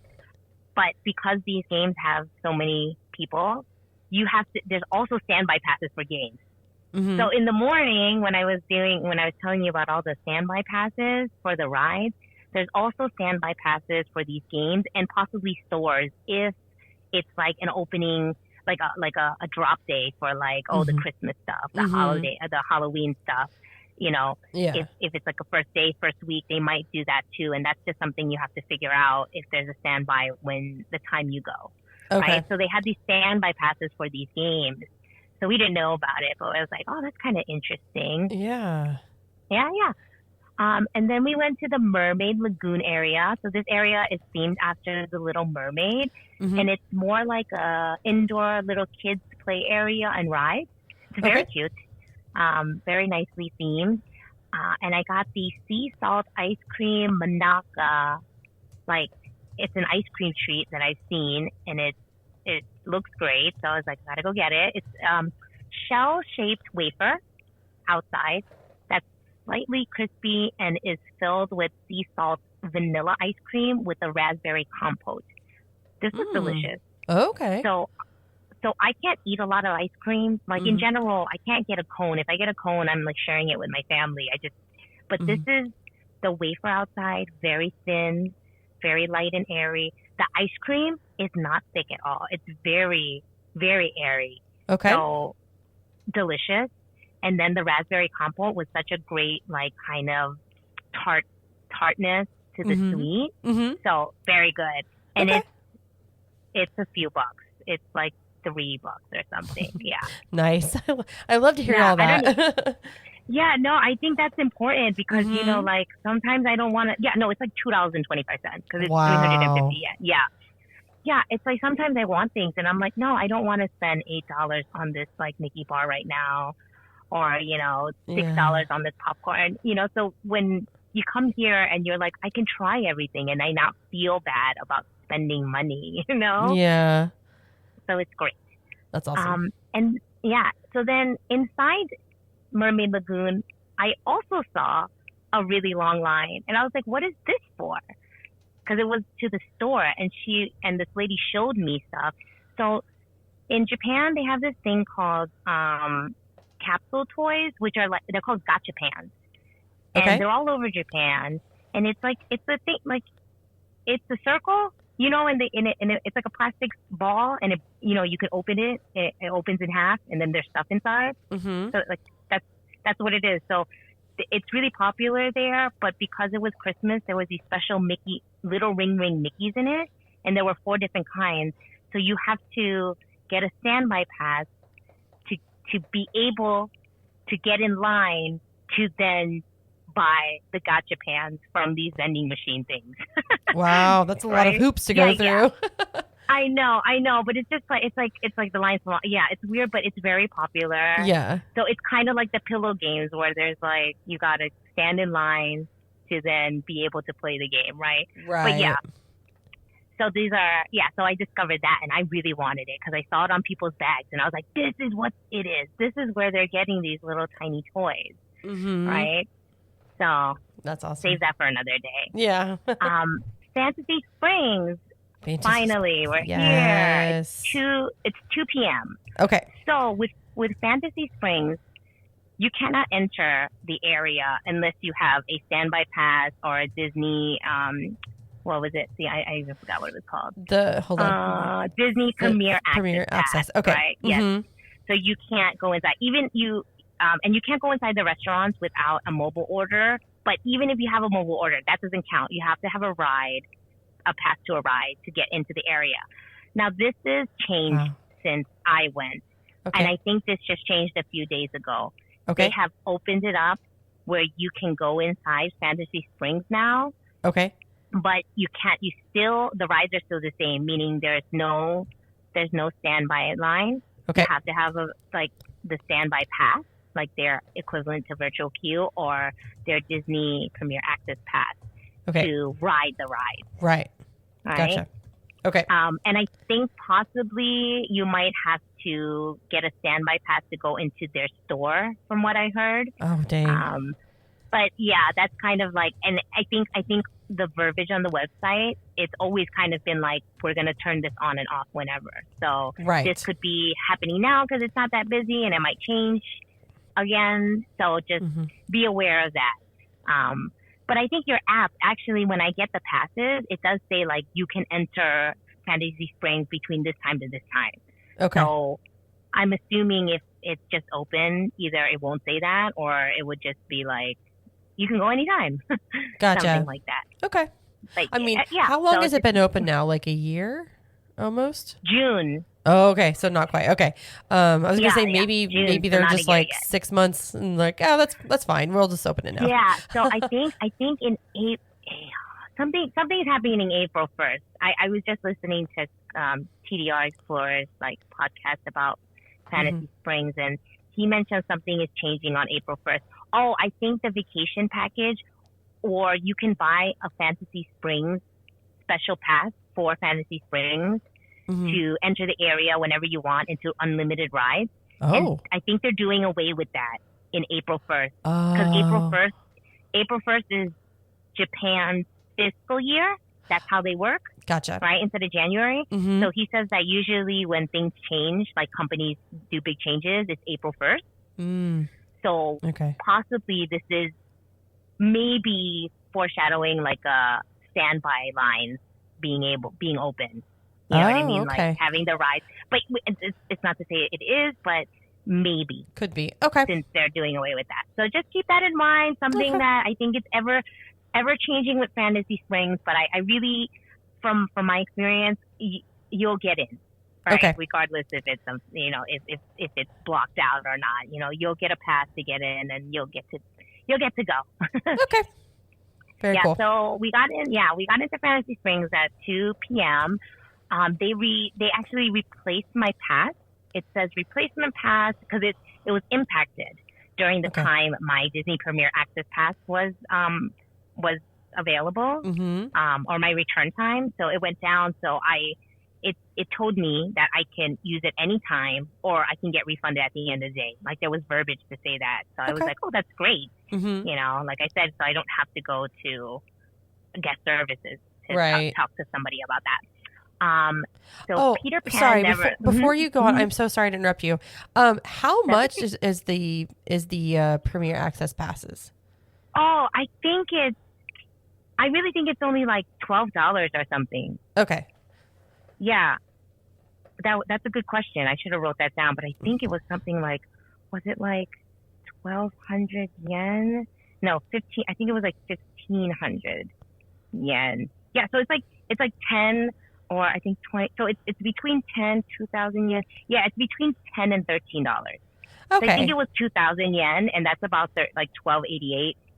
Okay. The conversion right now. Yeah. So yeah, it's not like the States. It's like a good price. Oh, I didn't tell you. I don't think I told you. Day tickets to Disney here in Tokyo are like $50, $60. Oh yeah, that's right. I didn't ask you that. Yes, $50? I'm sorry. Yes. Oh my gosh. Yes, it is very cheap because, I think they say the cheapest day ticket to Disney World right now is like $119, and that's like probably Animal Kingdom in September, right? Right.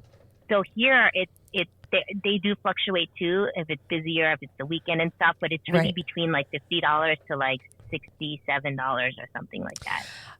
All of this, I know you haven't told all the prices of everything yet, but I can guarantee you that if I were to say, hey, Jared, the Tokyo Disneyland is only $50 a day to go. And the single passes are only like $10. And all the food is like a couple dollars here and there. He'd probably be like, okay, let's go. Exactly. It'd be like if instead of we going to like Disneyland in California. Yeah. Honestly, I think if you get a good plane ticket, you'll probably spend the same or less going over here.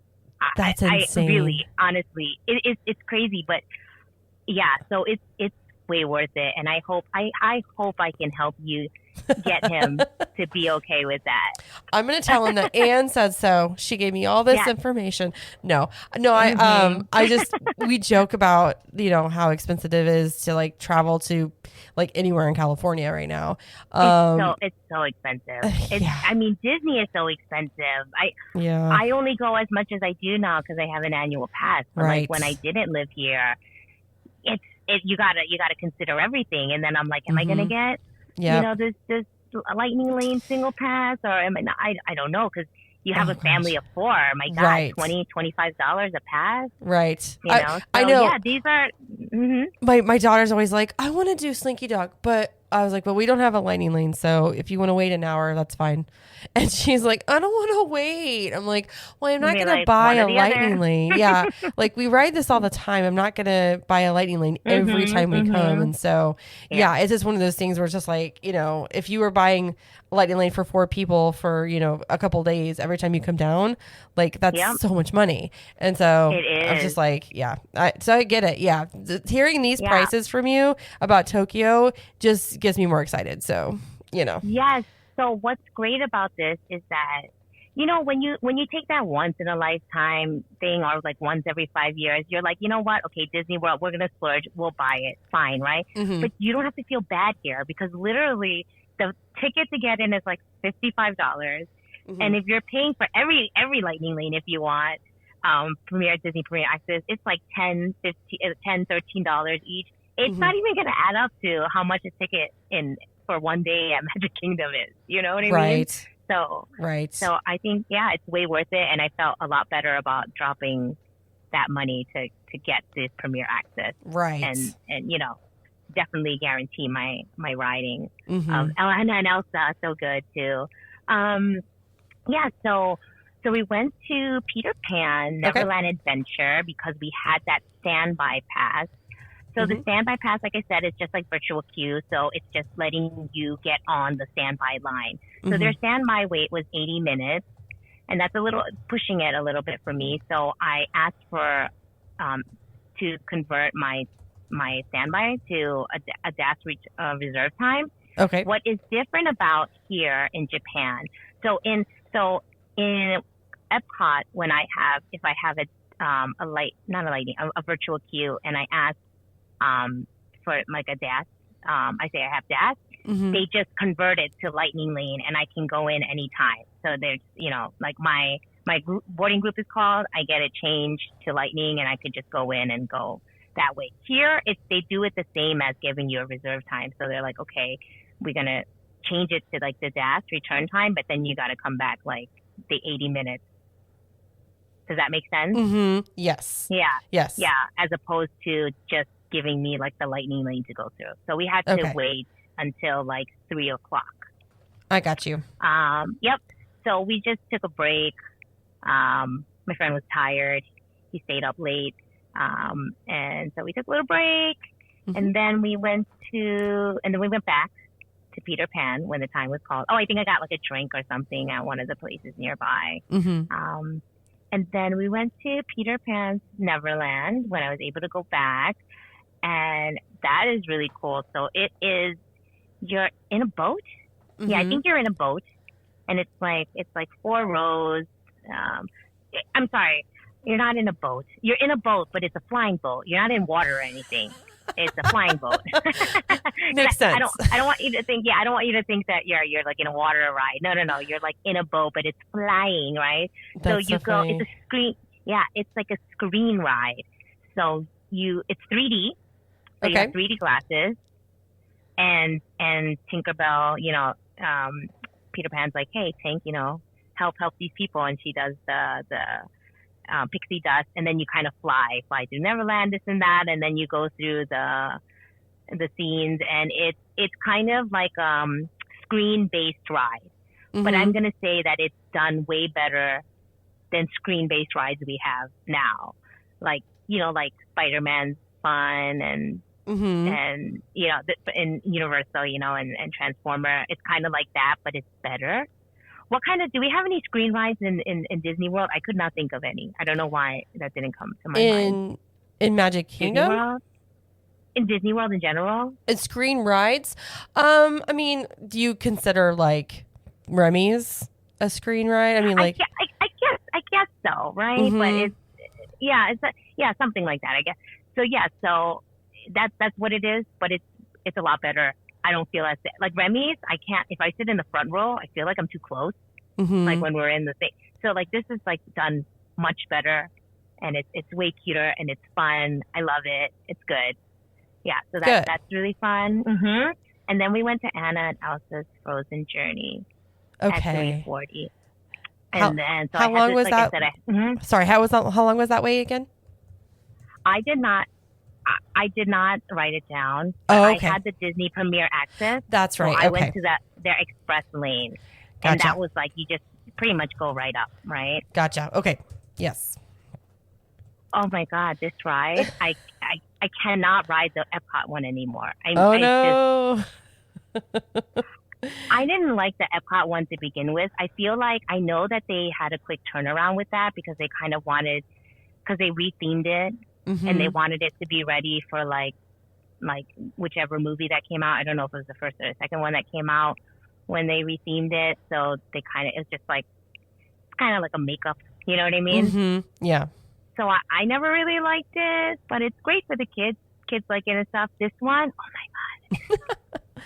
Jamie, it is so good. Like, I just cannot believe it. I'm like, this is sick. It's so incredible. I feel like there's an effect with, is it Anna's coat or what is that what it's her cape. Yeah. So I think it's the same.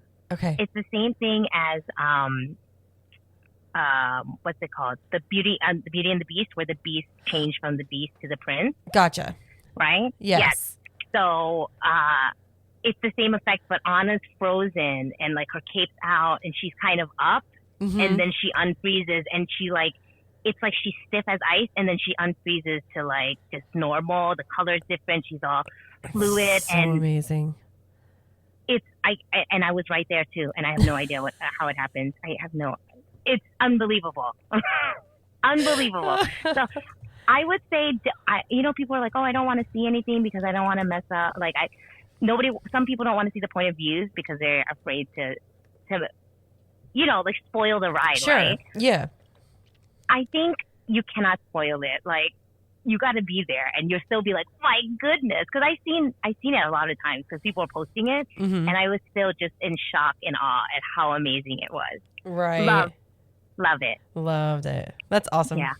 I don't really want to talk about it all, but it's just an amazing ride through and through. I think all it's right. Great. Fair enough. No spoilers. Yeah. Let's see. Oh, and it's a boat ride. Yeah, so it's like water. Yeah. So, it's like a regular boat ride. Right. Otherwise, but far from regular. Sorry, that's not the word. It's an extraordinary boat ride. Yes, exactly. So after that, I was getting pretty hungry. Didn't know where to eat. I think I was just I was so busy and like trying to get these rides, and the park is huge. Like, if you're walking from the front of the park to go to Fantasy Springs, it takes 20 minutes. Ooh. Just like straight walking. Yeah. I would say it's kind of like walking from the front of Epcot to like maybe going to America Pavilion. Is that like 20 minutes, you think? Yeah, definitely. It's kind of like that. Okay. So it's far, but I was trying to get everything in, so we didn't really get to eat so much. So I was getting pretty hungry, and I was like, let's just eat at this Royal Banquet of Arendelle. Okay. Yeah. So it's the Arendelle. So it's I guess in the frozen area, right? And you have to mobile order, and it's beautiful. It's nice, and you get a royal set, and there's only 2 kinds, and this is actually a pretty expensive meal.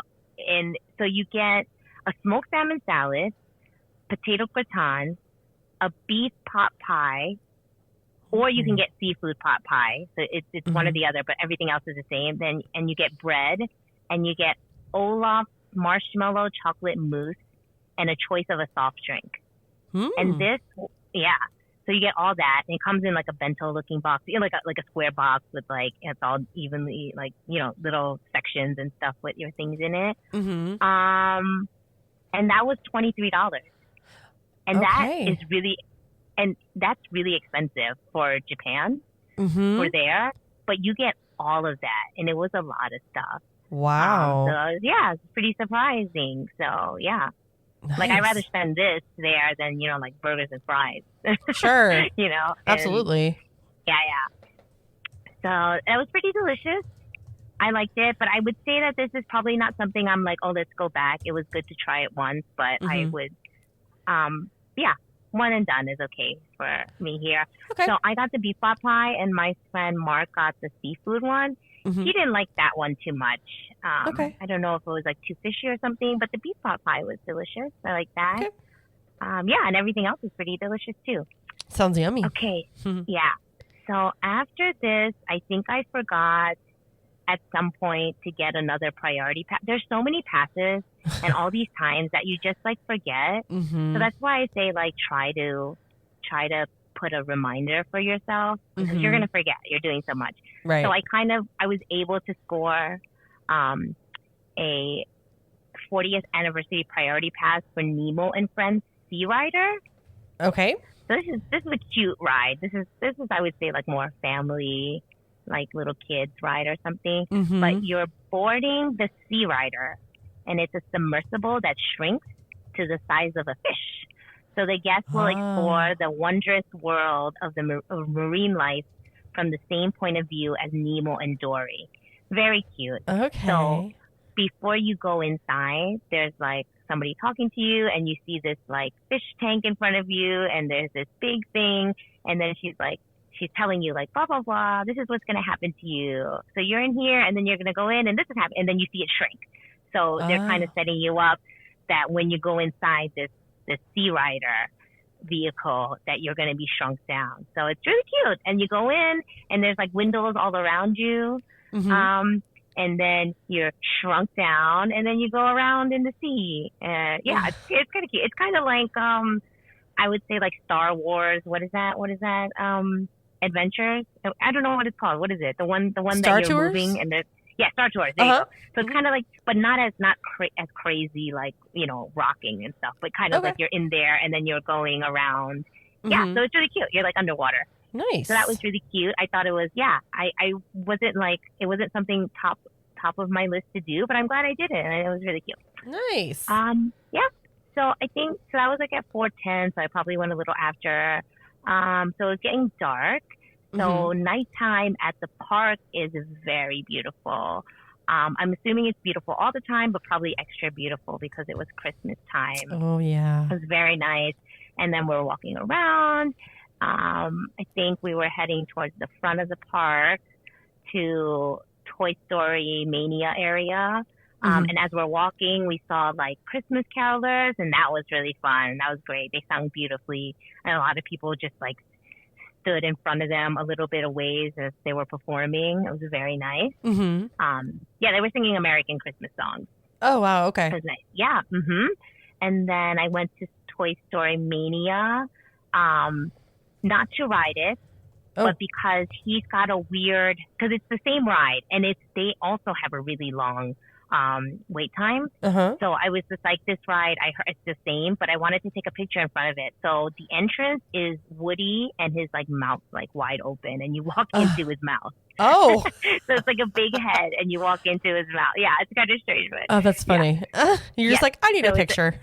I know, definitely. So I had to go take a picture there. The area is called Toyville Trolley Park, and I believe that's the only ride there. But then they have a few carnival games or something, and like they might have a store or a cart with merchandise. But it's a pretty small area. That's the only ride there. Okay. But like I said, it's pretty busy. People like it, I guess. But I did not try it because I was like, it's okay, it's the same. That's it. Yeah. So at this point, it was almost 7:15, so we had a little time before the nighttime show there. Believe Sea of Dreams would start. Okay. So we kind of hung around, and we went to the store, and then I went to ask when we were gonna set up, like find a spot. I went to ask a cast member something, and she was like, "Are you talking about the nighttime show?" I was like, "Yeah," and they were like, "Oh, it's canceled." I was like, "Why?" And she's like, "There's technical difficulties." I was like, "Oh no." No. Yeah, so that was sad. Oh no. It's sad too because I'm telling you, these people love their parades, and they stalk out their spots for hours. You know, so it's a bummer when someone's like waiting there for that long, but I'm sure they're used to it, you know. Yeah. Still a bummer. Yeah, totally. So that was canceled, and my friend was calling it a night. So Mark went back. And this was the final time I was going to see him, my trip. So I was a little sad, but I was so thankful that he came to hang out with me because hanging out, I mean, I planned to have this trip by myself, but it was definitely really nice to have someone with me for a couple of days to share it. Sure. Yeah. And it was kind of cool because he's been there, but like, he's not like a Disney adult, so he's not up in everything. So I was like telling him about Fantasy Springs and how to get in. And I'm like, help me, so he didn't know any of that stuff. So it was kind of cool to like tell somebody about it and share what I knew. That was cool. And I had a good time. Cool. Yeah. That's nice. And so it's good to have somebody because we could take pictures for each other. That's true.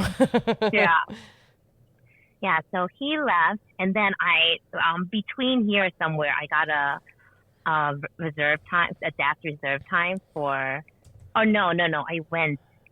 I don't know. I think I went to get a reserve time for Journey to the Center of the Earth. Okay, let me backtrack. Okay. So I had a DAS return time for Journey to the Center of the Earth. Okay. And so I got it earlier. I don't remember when. So after my friend left, I went to go do that. That was great. I did not know what to expect in this either. This ride was amazing. Yeah. So what it is you're getting like an elevator and you're supposed to go to the center of the earth. So you're going, down. I don't know if the elevator is actually going up or down. I can't tell, but you're supposed to go down. And then you get into this vehicle, kind of weird looking vehicle. I think it's 3 or 4 rows and 2 in each row. Okay. And you just go to the center of the earth and it looks kind of weird. It's whatever they've got some weird things, animals and creatures, and it's cool. But then at some point you go really fast. So you're just like, moseying along, and then it's kind of like Test Track, right? Like it's like you're moseying along and then shoom at the end. Ah, okay. And, something like that. So it goes really fast, and you go down a little bit, you go outside, and then you come back in, and it slows down. I don't know what it was, but it was really cool, and I liked it a lot. So nice. Definitely ride that. Yeah. I think you could buy one of those Disney Premier Accesses passes for that. I think it's also one that's really busy too. Okay. The wait time. So, yep. And then I went to the Magic Lamp Theater, and it's a stage show with magic. And so it's really cool. So you go inside. I didn't know what to expect. I had to, wait. I think I got a DAS reserve time for Indiana Jones. So then I was killing time in between. Oh, okay. Yeah. So then I went to this Magic Lamp Theater, and I was like, I don't know what to expect. Very cute. So you go in, and there's this.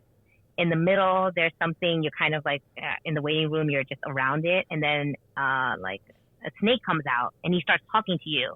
And he talks to all the four sides of the room. He'll talk a couple sentences here. And so he's just like talking around the room. And I think he's just maybe talking about what we're going to see. And some, but I don't know. It's in Japanese, but it's very cute. So then we go in the theater, and it's so great. There's this little person that's like dressed, I don't know. I think they're an assistant, and then they bring out like the magic person, and they just like do magic and have fun. I don't know. It's kind of like because I think it's in like the Agrabah area, or I forget what it's called. So it's got that kind of like sitting pillows and okay, that kind of feel. I don't know how to describe it, but yeah, it's very fun. Nice. And they do. I think. The genie comes out, yes. So there's a big screen. There's like a screen, and then they do magic, and then genie pops out, and they kind of use like the stage show and the screen to kind of do magic, yeah. Okay. But that's fun. So not something I expected to like, but I enjoyed that. So that's great. And then I went back to Sinbad's storybook voyage because there was no wait. Okay. And that was great, and I loved it. And what's funny is that there wasn't a lot of people. So what they were doing was they were loading one party per boat. So like the people in front of me went and they put them in the first row, and they had the boat go away. And I was like, that's weird. Like, why didn't they put me on that? And then they put me on the next boat in the front and had that go. And the people behind me went on the next boat in the front.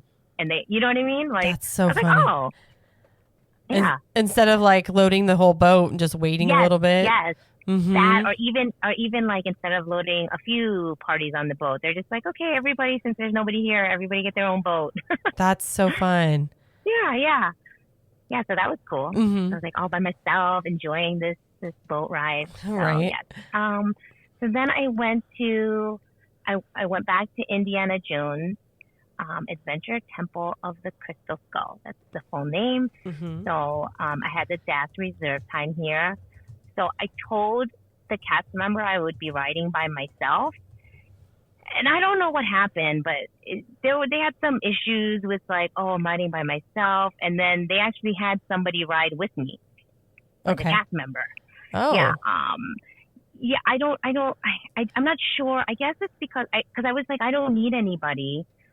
I'm okay. Because I've been with somebody before that the whole time. So I guess like this never came up. I guess with the language barrier, they're not sure if it's like I would be able to be by myself if it was an emergency, if we had to evacuate. Mm-hmm. So, because I was like, I don't need anybody, or they just need to have somebody there. This didn't happen all the time, but it was a question sometimes. So I'm not really sure what that's about. But I was like, okay, he just came with me, and that's fine. Okay.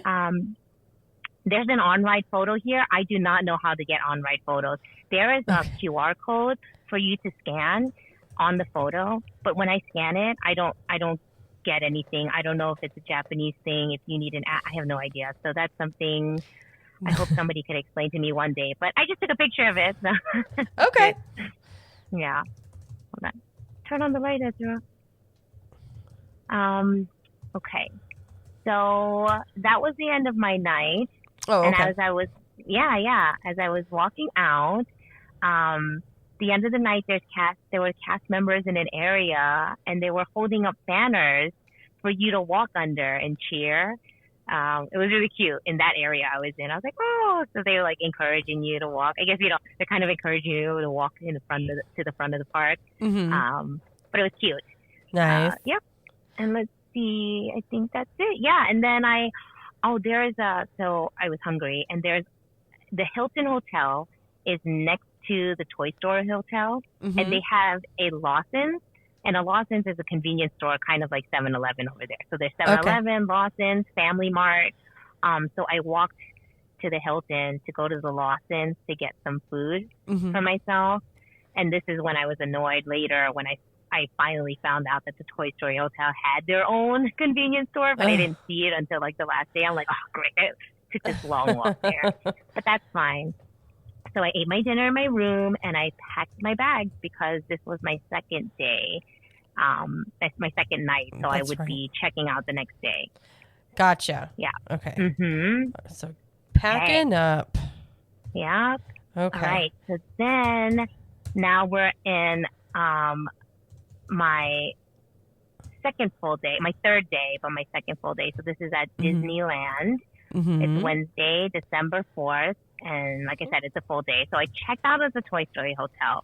So what's great about these hotels is you can check out I checked out on my TV, in the TV there. They have like stuff you could check out. You could ask for luggage service. There's a bunch of stuff. There's a lot of information in there, right?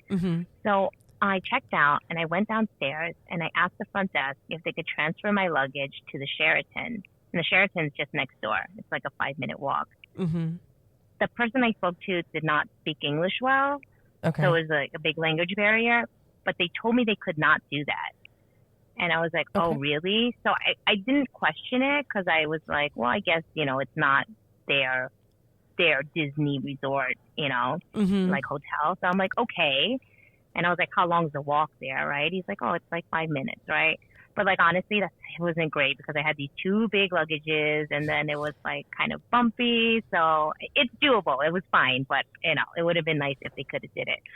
But recently, a park blogger was there, and I messaged her saying like, oh, I couldn't get my luggage to the Sheraton. And she's like, why not? They totally do that. I was like, are you sure? The guy said no. And she's like, no, they do. So Interesting. maybe if you're there, try to talk to somebody that understands better, or try to ask up front, because maybe, you'll have multiple times to ask somebody, can you do this? Can you do this? Because I was on a time crunch, because this day is Disneyland. So I had my happy entry. So I needed to get out and checked into my other hotel to get to utilize my happy entry. Gotcha. So I really didn't have time to be like, can somebody else talk to me? You know what I mean? So Right, I was like, okay, fine, right. you can't do it. I'm going to go. So I walked there and I checked into Sheraton Hotel. Like I said, it's a quick walk, but when you got lots of luggage, it's a little annoying, but no problem. I checked in, room's not ready, that's fine. I left my bags at Bell Service. It was 8:08, and happy entry was at 8:30 that day.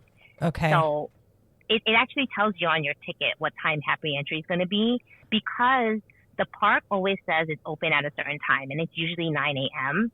But I guess depending on how many people are there or what the circumstances are, they can start letting people opening to the public from like 8:30, 8:45, 9 o'clock. So depending when they want to open the park, then your ticket is going to be 15 minutes before that.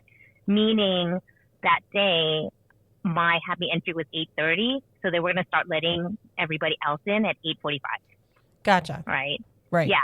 And that's something you could actually check. I mean, besides, I had it on my ticket, but if you just wanted to know what time the park was going to open for you, they have that information on the TV.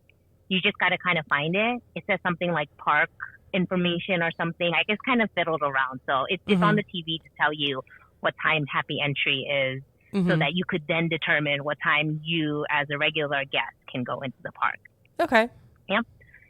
So happy entry is really easy for Disneyland. You get off the monorail and you go there's security there in front.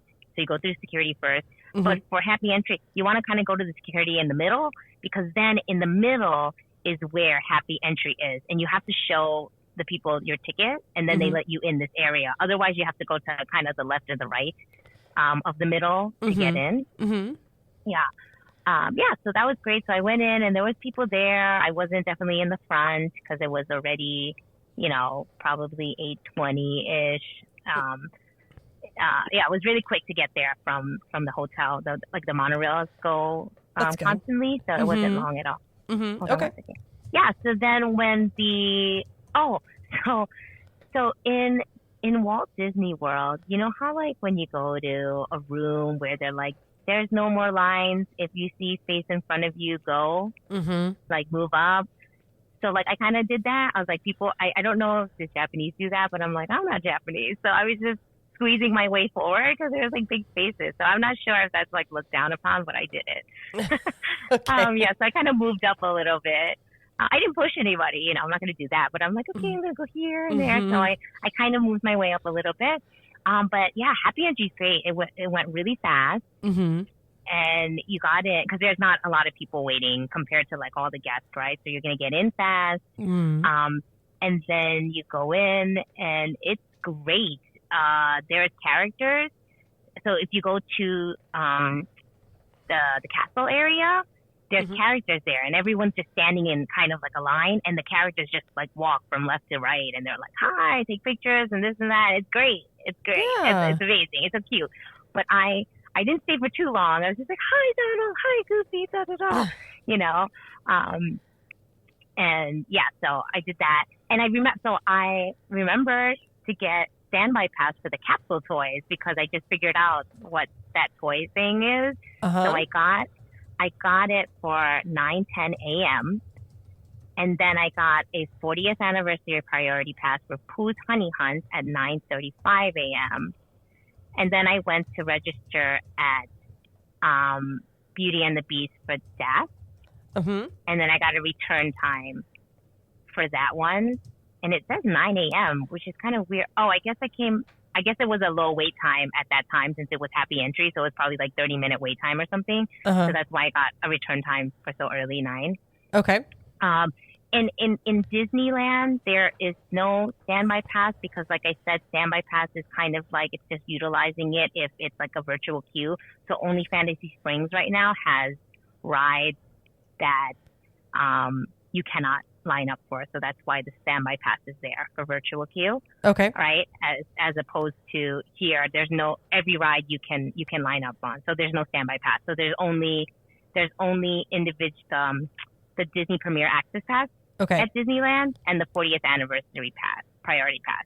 Oh, okay. I did not get anything Disney Premier Access Pass here. I just got the 40th and priority pass. Yeah. Gotcha. Okay. Yeah. So, so I got that. So then my first ride was Happy Ride with Baymax. It is very, very popular. I think people love the music. People have made choreographed dances for the music. I have seen ride. that. Yes. Very interesting. Yeah, it's really fun. So I was like, okay, I'm going to ride that first.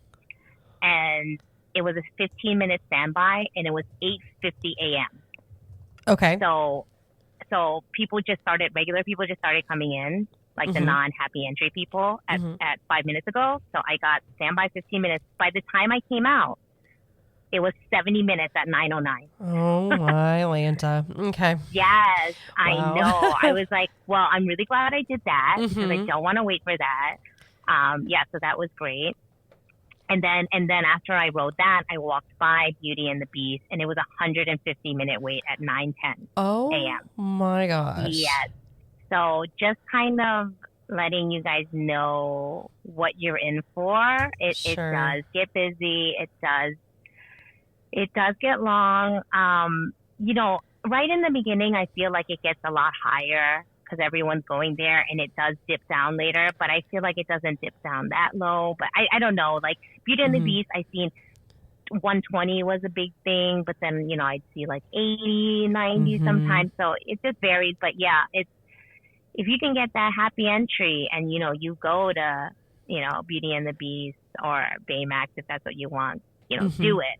Right. So after this, I was going to the capsule toy thing because I had the 9:10 to 9:25 time to get it. And as I was walking there, I saw a bunch of people sitting on the floor already in the parade route, like on the parade route. So people were already waiting for parade at 9 a.m. What time was the parade? I don't know, like 12. Interesting. That's kind of I think it was like 12 or something. Yes. I don't know, and I don't even know if they're switching out people. They're just sitting there. I don't know. I don't get it. But it wasn't in an hour. I know that it was like hours later. Interesting. Yes.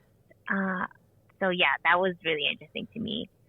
Let's see. So then I went to get the capsule toys, and what's good about this is that I think each place that has these machines, there's always two.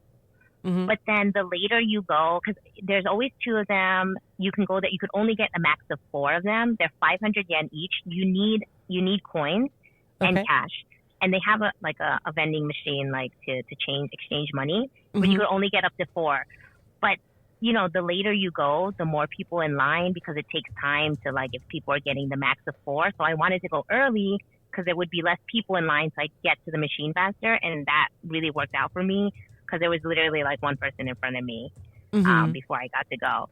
So I got these toys. I got the max of 4, and I got there's 4 different ones. I got only 2. I got 1 and 3 of the same of the other one. Oh gosh.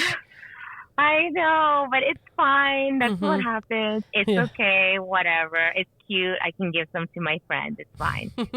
So, the place where that was in Toontown. So I went to Roger Rabbit's Cartoon Spin. It was a 5-minute wait at 9:25 a.m. I did not ride this. It was closed in Disneyland. So I didn't know what to expect. My God, this ride is so fun. I don't know why people say such bad things about it. It's been like 20 years since I've ridden it, but yeah, I remember it made me dizzy. I remember that. Yeah, I mean, if you're gonna spin it, I guess it's gonna make you dizzier than you should be, but it's not terrible. Yeah. But fun. I think it's really fun because it's like you're in a cartoon. It's black light. Things are popping out. I think it's really fun. It was cute. I liked it. Yeah. So after that, I got out, and then Clarabelle was walking around being all amazing and fierce. And I was like, hello. I think I took a picture. And then I saw Pluto, and he had a life preserver on with a snorkel.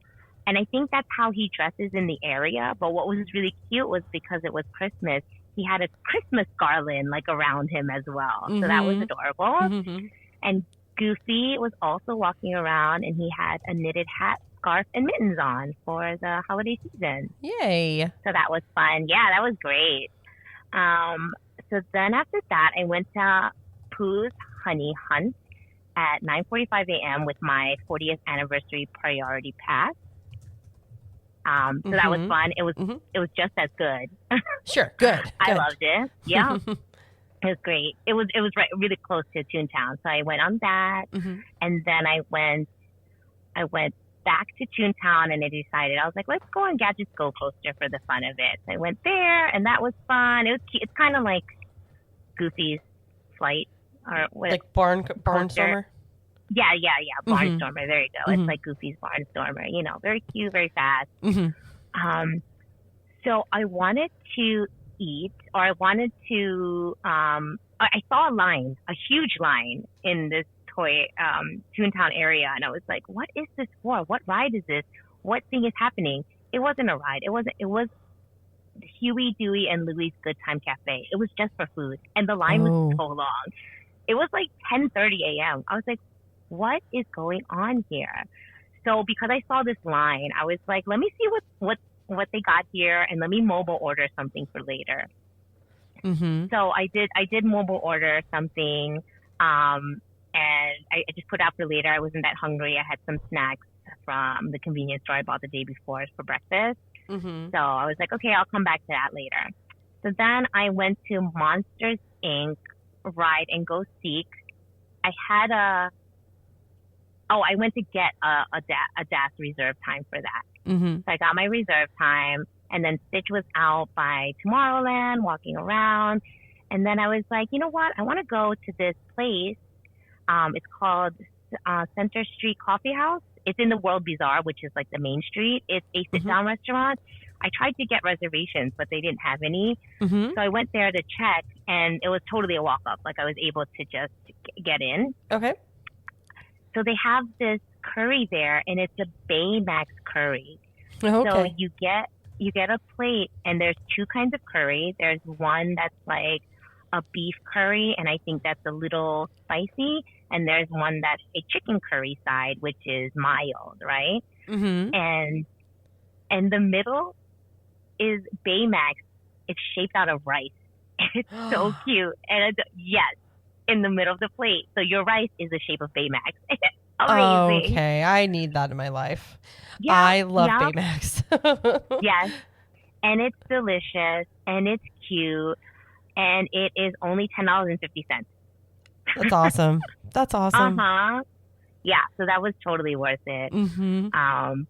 But I wasn't that hungry to begin with, but I wanted to get it, so I ate it, and then I kept pushing. I had to push my Huey, Dewey, and Louie's Good Time Cafe order out, which wasn't a problem. I was like, I was just gonna put it to 2:00 or something, so I pushed it out.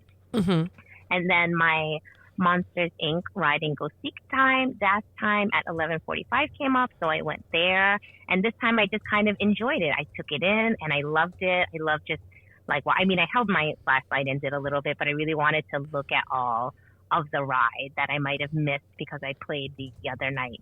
So yeah, so I really recommend trying to do that. That was fun. And then I went to Beauty and the Beast. I had a 9:00 reserve time. It went down in the morning. I went to ask them about something because I was like, hey, the QR code and stuff, it's not there anymore, right? Because everything, I told you, all the passes, whatever it is, DAS or the priority passes and things like that, they all have their own ride QR code pass. And I was like, hey, it's not there anymore. But I take pictures of them just in case something happens. I'm like, screenshot. I was like, see, I had it. Right. And I don't know, it might have been a language barrier too, because they're like, oh, no, you could come back later. right? And I was like, can I get another DAS return time? And she's like, yeah. So that's why I went to Monsters Inc. Mm-hmm. But I don't think that's actually true. And I think it was just confusing. But just note, if you have any issues with any passes, just take a screenshot so you're able to like Yes. say I had it and this Yes. is what happened. That's excellent advice for literally anything. Yeah. Yes. Always have proof that you bought this or you scheduled this or reserved that. Yeah. Yeah. Mm-hmm. Never know what's going to happen. It's going to drop off or whatever. Never know. I think I went back. Yeah, I went back and it was down and they were just like, come at any time. So then I went to Pooh's Honey Hunt and I got a DAS reserved time for that. Mm-hmm. Oh, and here's the parade. The parade was at 12:45 p.m. Okay. So the people waiting at 9 a.m. were waiting for 3 hours and 45 minutes. Wow. Yeah. So that was big. So it was the Harmony in Color parade. Harmony in Color. Okay. Yeah, it's very beautiful. It's lots of bright colors, beautiful. Mm-hmm. I did the same thing because I don't want to wait. I just went to Captain Hook's gallery seating area, and I kind of sat there like I did the first night. Mm-hmm. Yep. So I went and I saw it there, and then let's see, and then I booked the Haunted Mansion Holiday Nightmare 40th Anniversary Pass at 12:35 p.m. So I rode that after the parade. Mm-hmm. Or did I? Yes, after the because it's right there. So after the parade finished going through, I like ran across the street and I went there. Okay. Yeah. And then I saw Captain Hook later when I got out. That was fun. He was walking around Fantasyland. And then I went to Snow White's Adventure. The standby was 25 minutes. Okay. It was pretty much that long, but it was probably the longest it's ever been because every other time I saw it and I went later, it was like 5 minutes. Wow. Okay. Yeah. So this one it's not that busy. Mm-hmm. It's really cool. So this Snow White Adventure is the original. So I heard that's like the scary one. Mm-hmm. Because I think the one in Disneyland is the same one, but they have upgraded it or changed it so that it's not as scary. This one's the scary one. Still the scary one. Okay. Yeah. But it's fun. I was like, whoa, this is scary. I liked it. I really enjoyed it. That's good. I'm not sure if kids would like it so much. You know, they got to be okay.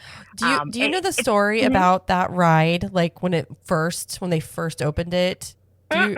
So when they first opened it, Snow White's Scary Adventure or whatever it was called, it didn't have Snow White in it at all because the writer, are supposed to be Snow White. Oh my God.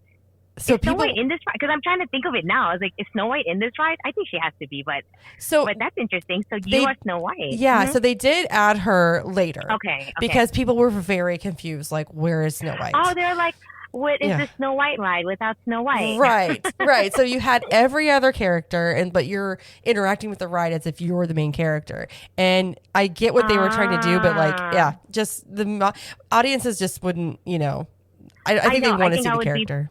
Yes, exactly. I think I'd be pretty upset. But I want to see Snow White. Especially kids, because they're just like, where is she?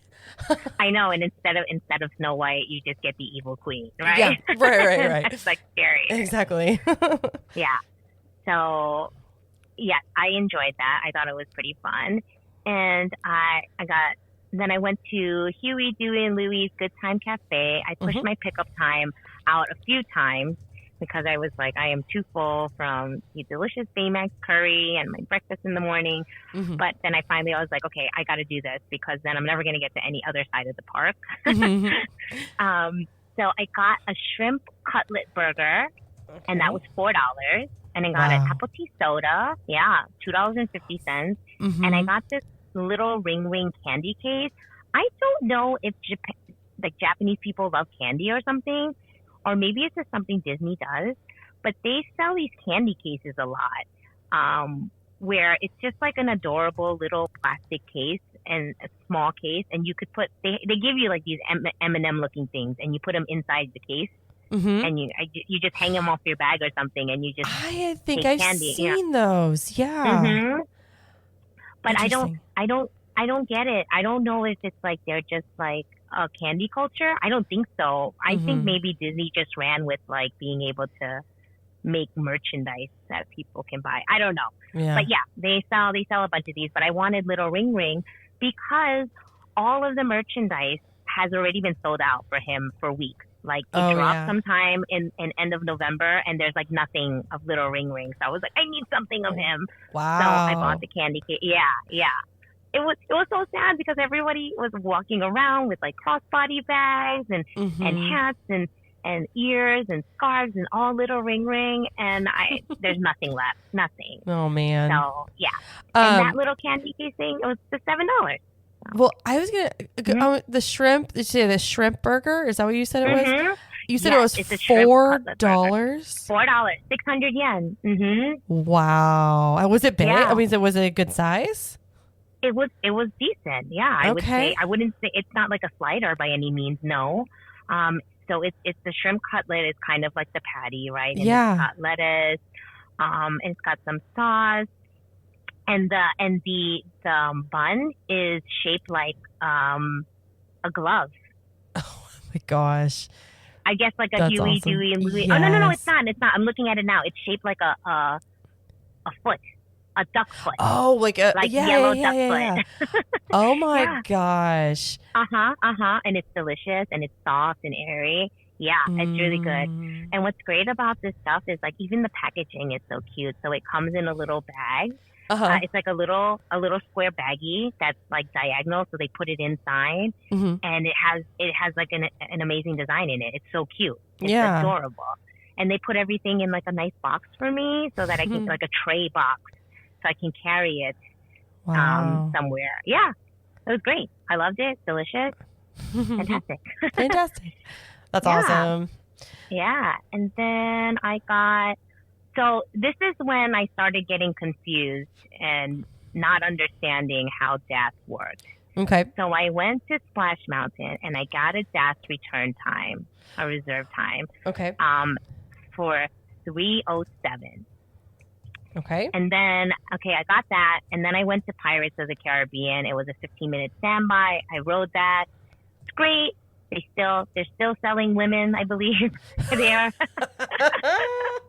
yeah, it's still adorable. Yeah. Yeah. And then I went back to Splash Mountain, and this is when, because I had the confusion in the morning about like the Beauty and the Beast not being there anymore and stuff. I was like looking at the app, and I think because when the cast member gave me a reserve time, I happened to look at his machine, and it looked like it only gave me 15 minutes to come back. So I was like, let me check this out. So when I was going back to Splash Mountain, I looked for the QR code. It did come 5 minutes before, and then it disappeared right at the 15-minute mark. Oh. Like the 15 minutes after mark. Yeah. So I was like, oh, that's so weird. But I took a picture and I was like, I literally was going to be there. I think I was like a minute late and it disappeared. But I was like, hey, I had this. I'm sorry. Nothing happened. They were like, okay, sure. But it's just weird because I don't understand where if you have people with any issues, maybe like if anybody has like mobility issues or something and they're utilizing this, like how you might expect them to come back for this 15-minute. I don't know. I think it's kind of weird, but that's how they do it. So yeah. But yeah, that's something to take in mind because I don't know how it works.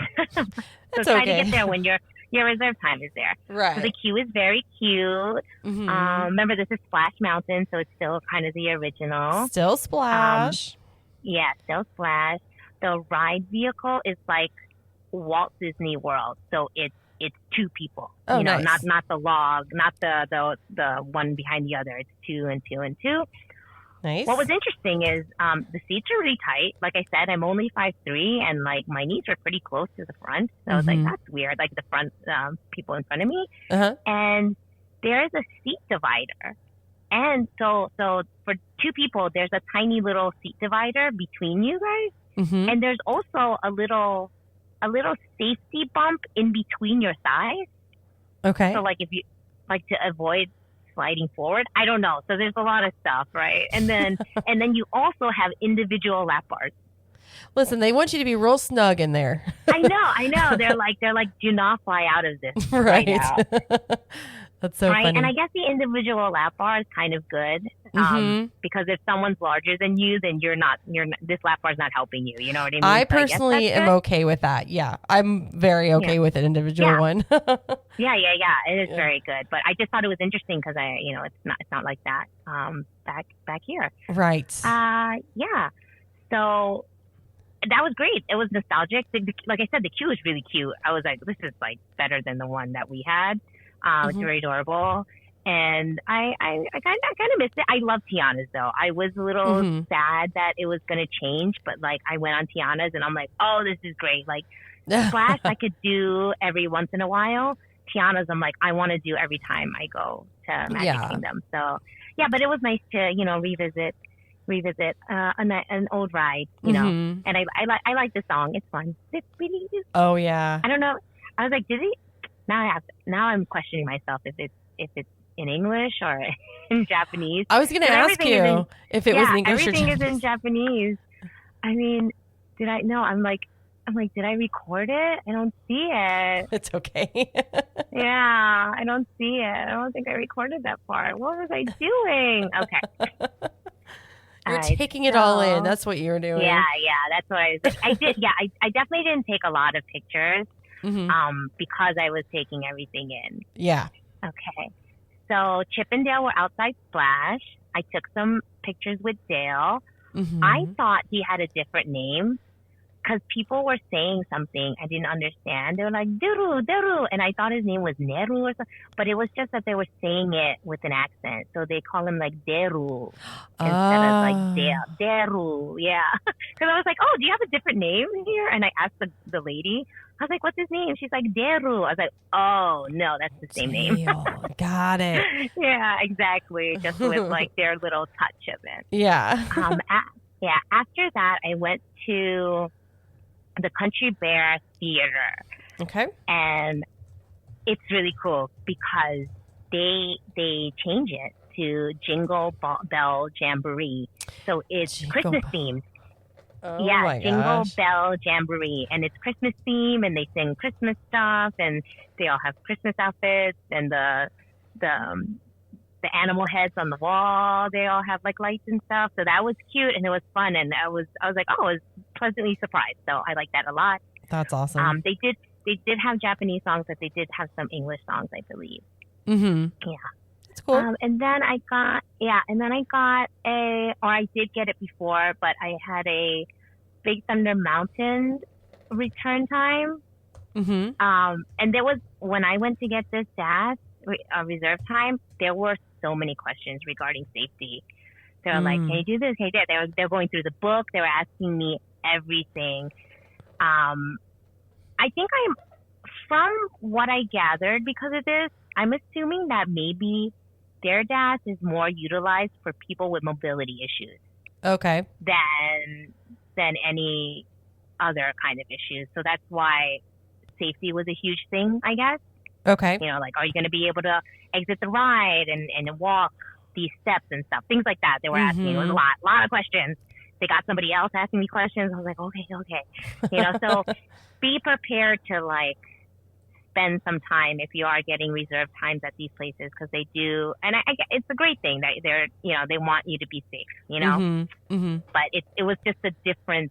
It was very different from the States. So I was like, oh, okay. Right. Yeah. So, and I rode that and I rode it in row 15 and, it was good. Nothing different, but I it's good.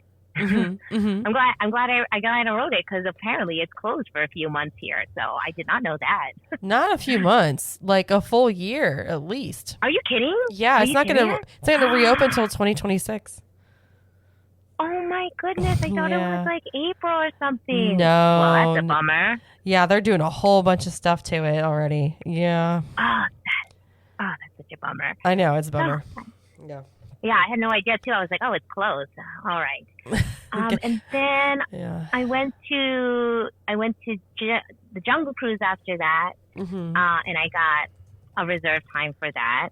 Mm-hmm. I apologize. I didn't write what the standby times were and things here, but Okay, no problem. yeah. So while I was waiting, I went to Boiler Room Bites. It's like a quick service snack place, and they have these most adorable Chip and Dale buns. Mm-hmm. It is, and it's their butts. So they're like little round buns, and it's their butts. It's like their tails. You know, it's adorable. Yeah, yeah. So the buns are like, I guess that they're a little different colors. Like I think Dale is a little more brownish, and Chip is a little more apricot colored. And Oh it's my their little gosh. tail, so it's their behind, and they are. I think one of the buns is tomato and chicken, and the other bun is sweet tomato, and Okay. it's delicious. Yeah, so it's like a stuffed like bun, and it is 750 yen, which is about $5. All right, not too bad. Yes, yeah, not bad at all, and that was a delicious snack. Mm-hmm. So then I went to Jungle Cruise. It was my reserve time came. It's called Jungle Cruise Wildlife Expedition. Wildlife. It is all in Japanese, Okay. right? So I wasn't thrilled about going on this, but then some people that have gone is like, don't worry if you don't understand it, it's still good. So I Okay. was like, okay, I'm gonna go. I'm gonna try it out. I don't know what it is. It is amazing. It is like better than the one here, and I didn't understand a word this person said. All right. I don't know what it is. I don't think they're telling jokes because people weren't laughing, but people were like, the skipper was engaging with them. So I guess they would do something and then they would play along or answer. So I don't think it was a joke, but I don't know what's happening. But it was great, and the way the skipper was acting and the way things were lit and how they were, it was great. I loved it. It was amazing. Okay. I had so much fun. Yeah. Good. Yeah. So that's good. So don't skip it, even though you don't understand it, because I didn't understand a word, and it was still amazing. Fair enough. And then I went to the Enchanted Tiki Room, Okay. which I wouldn't have gone, but I heard that it's Stitch Presents, and he comes into the Tiki Room. So I was like, okay, let me see this because it's different, right? Mm-hmm. So the waiting area here, if anyone's familiar, is more like Disneyland, where you go in and there's like seats along the outside, and you just wait instead of like kind of standing and facing the front in like Disney World. Mm-hmm. And I just found out from somebody that went recently that the seats are heated, so that's great when it's cold. Nice. Yeah. I think I knew that, but I didn't write it down, so I forgot. But yeah, the seats are heated and it's cold outside. It's wonderful. Mm-hmm. And I think it's a great twist to the classic. So like it starts out kind of the same Tiki Room. The birds are talking, Mm-hmm. flowers are singing, and then Stitch comes and he like takes over and he's kind of like graffitiing the wall and he's making a ruckus kind of, and then he shows up and it's really fun. Oh, that's fun. But I don't know what's happening. You're like, I don't know why. I don't know why he's doing it though, but I know he's being mischievous. Right. Because everything's in Japanese, but it's still wonderful. So I did find out recently as well too that the cast members actually have a device that has closed captioning in English. I don't know if there's other languages, but I definitely know there's English. So if that's something you're interested in, try to ask a cast member for one of these devices. Oh, okay. Yeah, so that I wish I knew before, so I would have known. But it's fine. It doesn't. If you don't get it, it doesn't even matter. It's so fun, so cute. It's great. And Stitch comes. Of course, yes. Yeah. Okay, and then and then I went. So I think I don't know what was going on, but I had time or I didn't. I was just like, okay, there's this Western River Railroad, so it's kind of like a train. Okay. It's like the train that goes around Magic Kingdom. And at first I was like, I'm not gonna ride this, but then I think it was like end of night, and I was like, okay, you know what? I'm not. You know, I wrote everything I really wanted to ride. Let me ride this. Mm-hmm. It is so good. I can't like after riding Jungle Cruise, doing the Enchanted Tiki Room with Stitch, and doing this railroad, I was just like, everything is better here. Yeah. Like anything you think that you're like, oh, don't ride it because it's the same thing. That's not true. You got to ride it. You got to do it. Maybe don't make it your priority and ride the things that we don't have. Right. Right. But then fit these things into, you don't want to skip it. It was so good. So it is a real steam train, and it's a round trip through Adventureland, Critter Country, and Western Land. So you get on and you get off the same stop. It's just one circle. Okay. But it was so fun, and it was great. So you go around the park, and then there's scenes in areas in the train that only you can see, and it was, I don't know, it was really good. Oh, and then you also went back in time, like in Disneyland, where you it's like the dinosaurs and stuff. Yeah, that's cool. So, it's good. Don't miss it. I love it, and it was fun. And then I got lucky because they have this small, this really short nighttime spectacular called Reach for the Stars.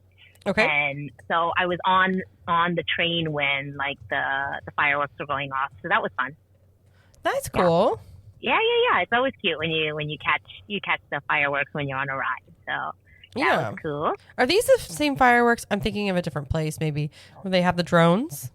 Or is that in Disneyland? No, that's Paris, I believe. Paris drones. Okay. Yeah, this is just a nighttime show that they added recently, but it's really short and not from what I'm told, really not worth lining up for and waiting for if you're doing other things. So I wasn't interested. I'm fine.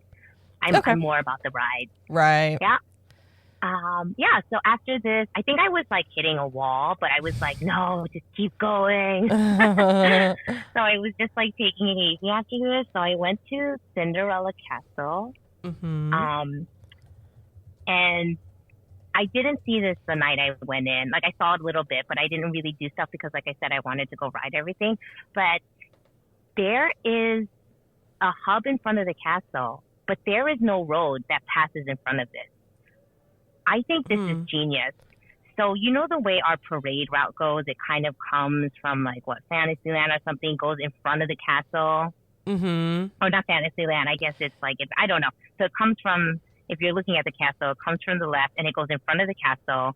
Then it goes down and it goes down Main Street, right? That's our parades and stuff. So this is great because it comes from the left, but then it doesn't go to the castle. It goes kind of around. There's a big bubble in front of the castle, so it goes around, and there's no road to their Main Street, their World Bazaar. So it goes around all the way around the castle, and then it ends towards the right. So what's great? Yeah, what's great about this? Sorry, it might be hard to see, but if you guys look at a map, you can see it. What's great about this is that there is not that many people in front of the castle. Not the way it is when they're waiting for the nighttime shows and these parades. So you can get amazing pictures. I have pictures with in front of the castle with nobody behind me or very little people. It is not crowded at all. It's very easy to get pictures in front of the castle. And I think it's such a great idea. And the fact that it doesn't go in front of the castle and it doesn't go towards Main Street, their Main Street, it leaves these areas very less congested and you're not going to be stuck trying to get out and stuff. Okay. So I think their layout is very smart about that. And maybe one day Disney would change it because I think that would be great. But I digress. I was a little sad though that I didn't go the first night because I was with my friend because all my pictures were selfies. So get this, just take pictures of myself, but that's fine. And then I was waiting all day to go to Cinderella's Fairy Tale Hall, which is Cinderella's castle. You can go up there like Sleeping Beauty's castle in Disneyland. So it's a walkthrough. But I think it's closed during maybe fireworks, this and that. And it just kept closing, but it finally opened, so I was able to go. So what's great is that you go in and it's kind of like an art gallery, I would say. It's Cinderella's life. It's her story. But everything that there's artworks to depict her story, but it's from different people and different art. So one can be a diorama, one can be a painting, one can be a sculpture, and they're all different. And it goes through her life, and I thought that was really cool. That's cool. Yeah, it's really fun because you're not only learning about about her life, but you're looking at these different works of art. So it was very cool. Okay. Yeah. And yeah, and the last room is the throne room, so you can sit on the throne, and there's a glass slipper. But like I said, I don't have anyone with me, so I can't take pictures. Mm-hmm. Yeah, and they're not a culture that's like really good at like, hey, can you take a picture for me? I could take a picture for you. Like I offered some people to take pictures, and they would be like, no, thank you. I'm like, okay, my bad. Only one person. It was like a family. I was like, can I take a picture for you? And they're like, oh, okay. And they did not ask me back. They were just like, okay, thanks. I was like, all right, fine, it's okay. That's so funny. It's just, yeah, it's different. Yeah. It's different. Yeah, it is different there. Yeah. So that's Fairy Tale Hall. Then there's Tomorrowland Terrace. So I went to eat. It was cold, so I really wanted something warm, and I was hungry. So I went to Tomorrowland Terrace, and that is in Tomorrowland. And it is, the layout is like Cosmic Race, in Disney World. Very much similar. And I got the Baymax burger, which is a ginger pork and egg burger, and that was $5.50. And I got a hot peach tea for $3.20, and that was delicious. And I just sat there and tried to warm up. And what I noticed when I was sitting there is the electric parade Dreamlight passes right by the restaurant. And the restaurant, it's got big windows. So I was sitting there watching it go by, and I was like, this is amazing. So if you wanted to do that, have a snack or just be inside, you can go and sit there. But you can go, I was sitting somewhere further, but you can go and sit closer towards like the street view, so you can get a closer look. But it was pretty cool to be able to like have, it was like plenty of seating in there. So if you can't go anywhere, you can go inside Tomorrowland Terrace. Okay. To see the parade. Yeah. Nice. Yeah. And then I went to Big Pop. Big Pop is this popcorn bucket store that has, I believe, all of the popcorn buckets available. So every cart or something has, not every single one, but they would have popcorn buckets at the cart. But it would be like, this cart has, in Fantasy Springs, has this one Peter Pan one, you know, and this other cart in where Pooh Bear is has the Pooh Bear one, right? But if you go to Big Pop, it has them all. So you can get it there. And I asked, so when you get the popcorn bucket, you can get popcorn there. They have popcorn there as well, and you can pick it. Or in my case, I wasn't hungry, and I wanted a specific popcorn somewhere else. I asked for a voucher, and you can get a voucher, and you can use it at any popcorn cart in both parks. And it expires, but it's like months from there. So pretty much you use it on, you know, the time you're there. You should be good. Okay. That's cool. So, yep. And then I was trying to get to Pooh's Honey Hunt. I had a dash for that, and I was having a hard time. I was asking people how to get there, but the parade was still going on, and they're like, it's this way, it's that way. And I never made it. Like I got to cross the parade, and it wasn't there. And I'm like, what? I don't know where I am right now. So that didn't happen. So I think while I just waited it out, I went back to Snow White's adventure, and it was a much shorter line. It was like 5 minutes. I watched the fireworks from behind the castle. And then I finally got to Pooh's Honey Hunt at the end of the night. It was 9:35 p.m. and I literally was about to scan, and it was like, no, it's closed. It's shut down. And I was like, what? So they were like, it's closed for now. It's temporarily closed. And I was like, it's not temporary. It's 8:35. It closes at 9. So I was like, it's not going to open again. And I was so sad because I love this ride and I really wanted to do it one more time. And I was like, this is going to be the end of my Disneyland day. And I couldn't ride it. And I ended up closing the night with Roger Rabbit. Cartoon Girl, I know, but like it was like right there, and it was like a walk on, and I was like, you know what, it's fine, but like I know that is not the ride I wanted to end it with. But then that, you know, what can you do all the time, anytime, right? Right. Exactly. Okay, so that was done. Yeah, that was done, and then I went. It was like 9, almost 9 when I got out. So the park's closing, so I was like, okay, I'm done. I'm gonna go to the front of the park. I want to go to the store. So the store is still open after 9. So it closes at 9.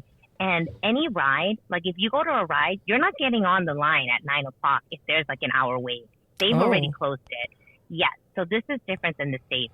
You cannot rely on a park close to get in line. You really have to monitor the line.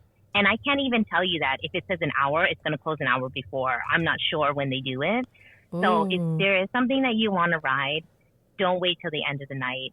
If it has a long line, like the cartoon spin, no wait, so it's open till 9, right? Right. There's no wait, whatever. But if you're trying to do Beauty and the Beast and it says 2 hours and it's 7 o'clock, like you should go there now. Wow. It's either they're and it's because they want their people. Because I said the trains stop running at a certain time, so they want everybody out to be able to go. Otherwise, you're gonna have to pay for cabs, or you're stuck. You don't have many options after that. Gotcha. Yeah. So when I went to the front of the park, the shopping was still open because I was like, do they end at 9? So that's open. So I went in and I was shopping. I was looking around. And then what I noticed as I was shopping is that all the doors were closed and there were signs that pointed to one way towards the front that says exit. So I think what they do is after like 9:15, 9:20 or something, they close the doors and you can't come in anymore. Only the people inside can shop, and there's only one door to exit towards the front. So they kind of let you shop, but it's like you got to get in there at a certain time, and then that's it. Nobody else is in. So they want you guys out. Yeah, Interesting. And that was the end of So that was the end of my day. So my last day was at Disneysea, and that was Thursday, December 5th. It was a full park day. So, just really quick, I wanted to point out that I went to the Sheraton, and I am a Marriott Bonvoy member. So it's a really good place to go if you have points and stuff, because I did use points for my stay.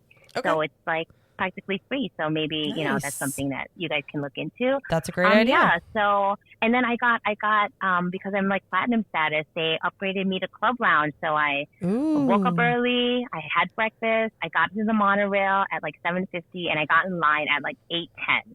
Okay. So 8:10 was kind of late because I didn't get into the park because I was like a little further back this time, because I was there at like 7:35 the other day. But I did everything. So 8:10, I didn't get into the park until 9:25.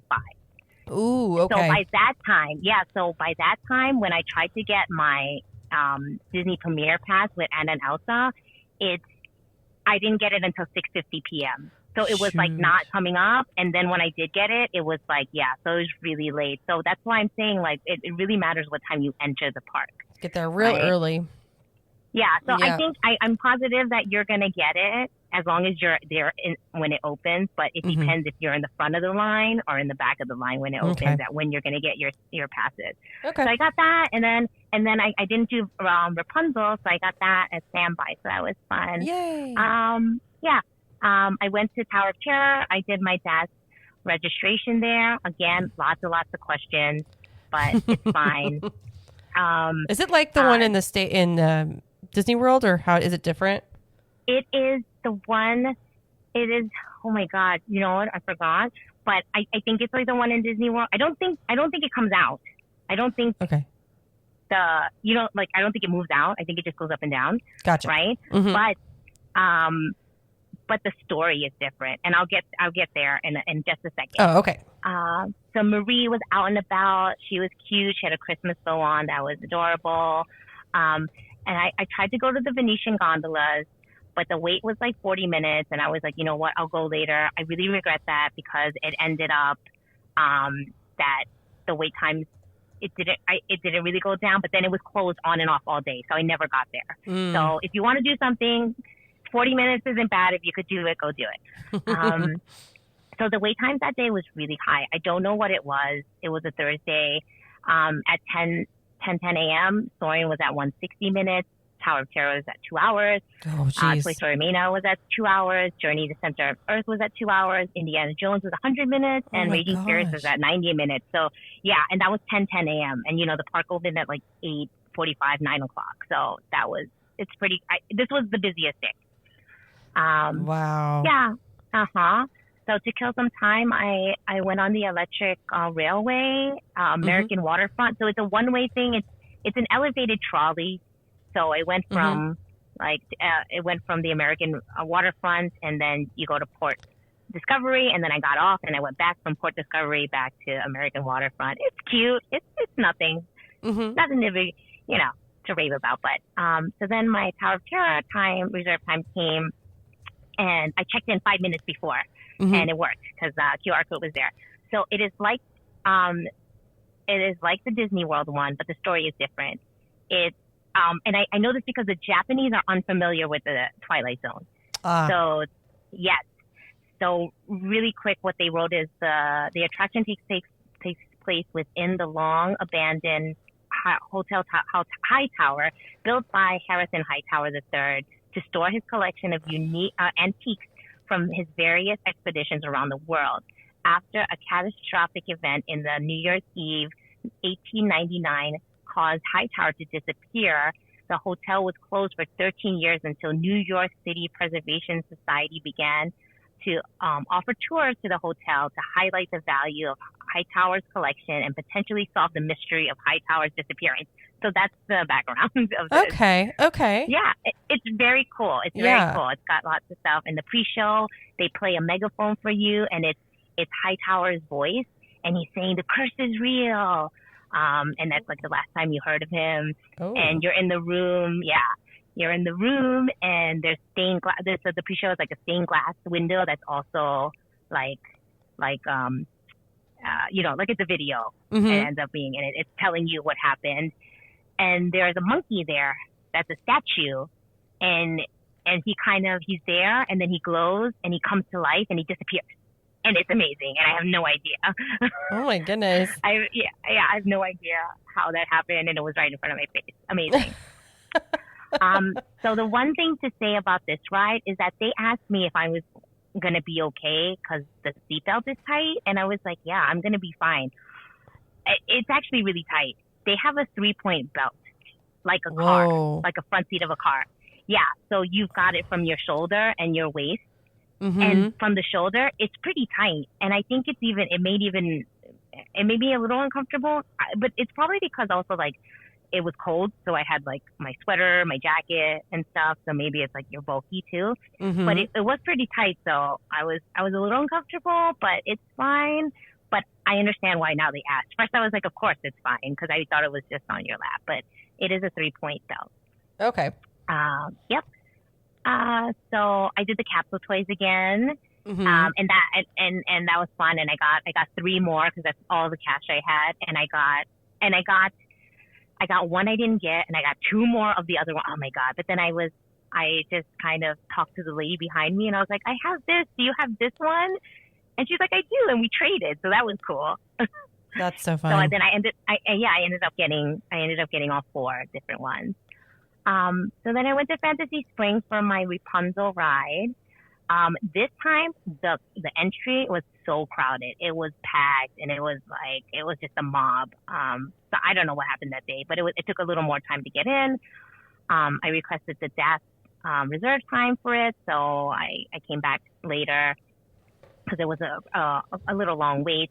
And this is when I was waiting, I was refreshing the app because I did the standby for something else before. And I was trying to get it, and because I did Rapunzel, and then I was able to get it again because it was after 2 hours, and I was just playing forever, and I finally got Fairy Tinkerbell's Busy Buggies. That's what it's called.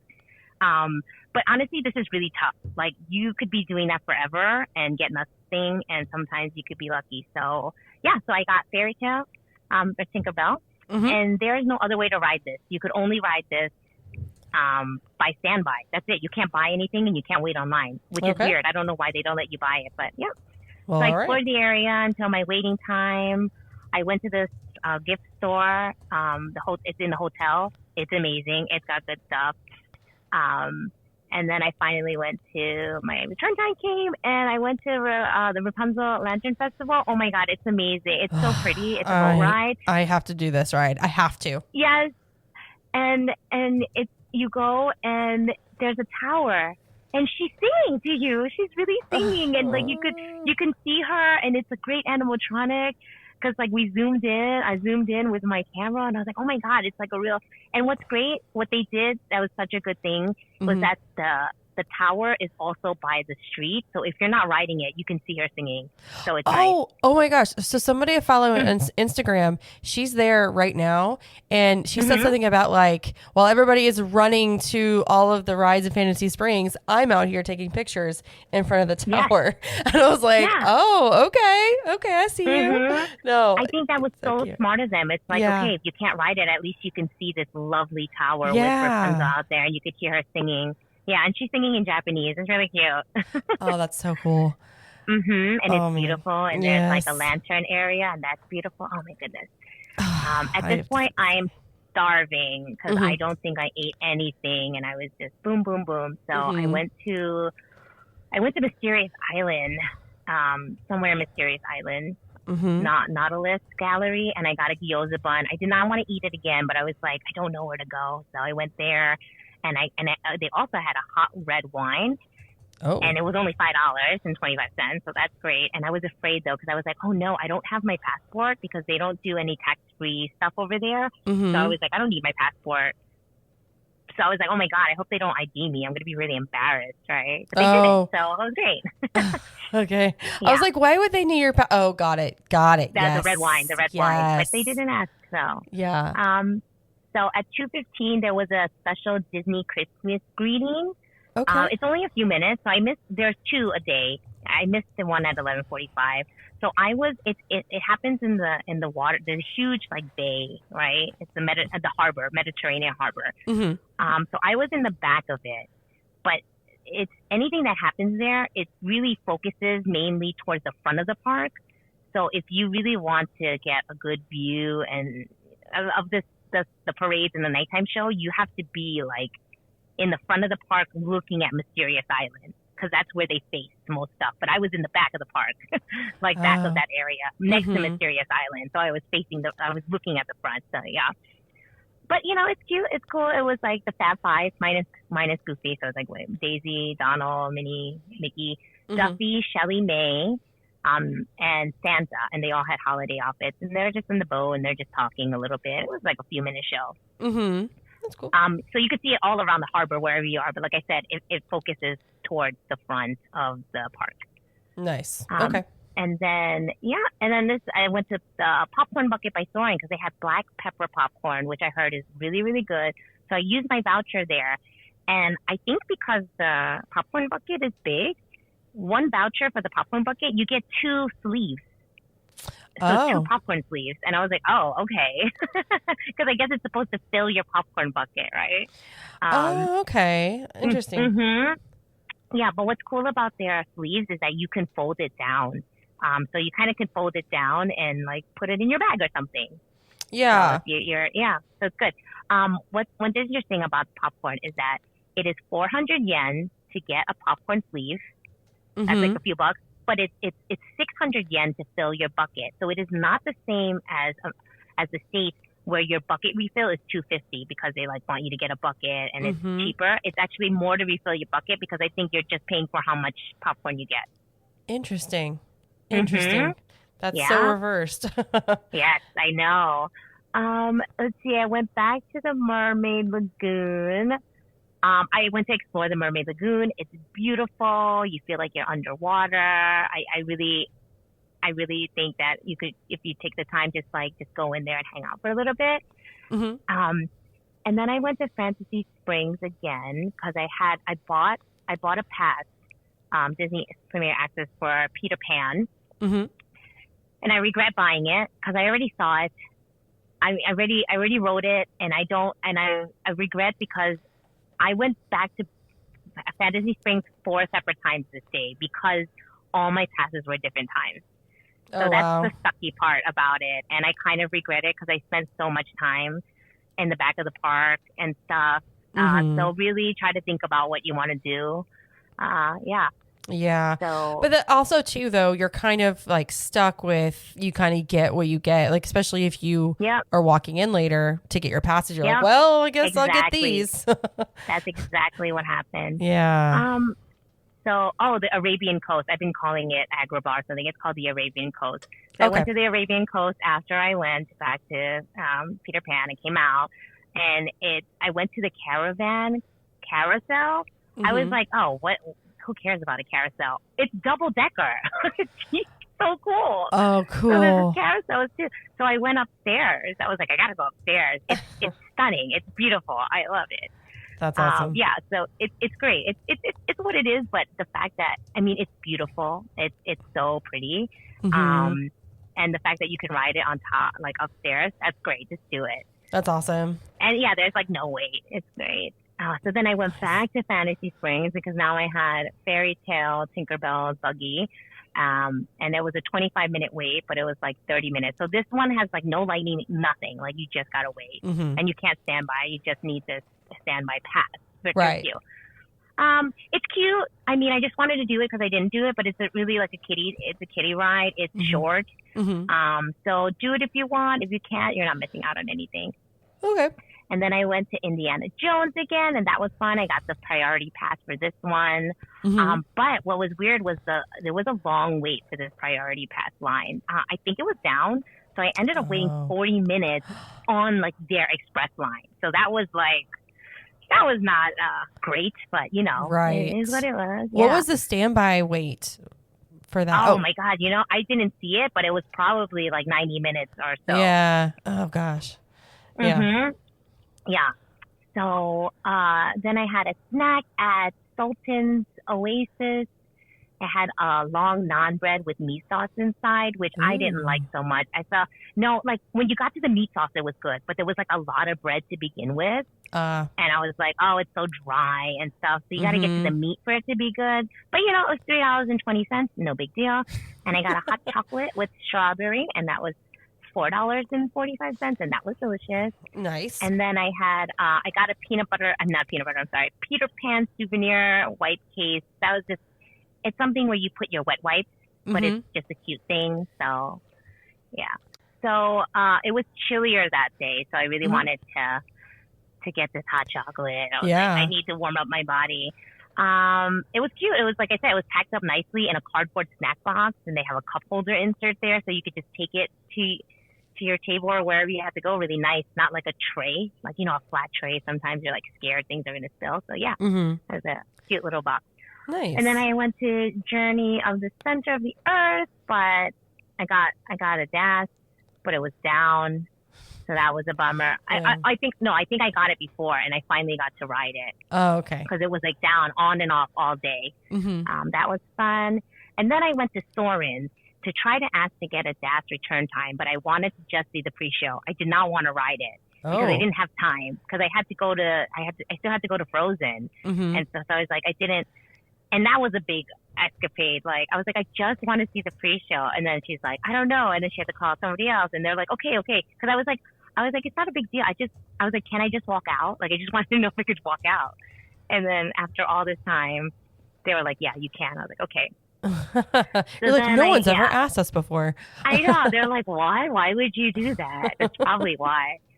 And then at 7:15, there was the Believe Sea of Dreams, and this night it was working. Thankfully, there was no technical difficulties. Good.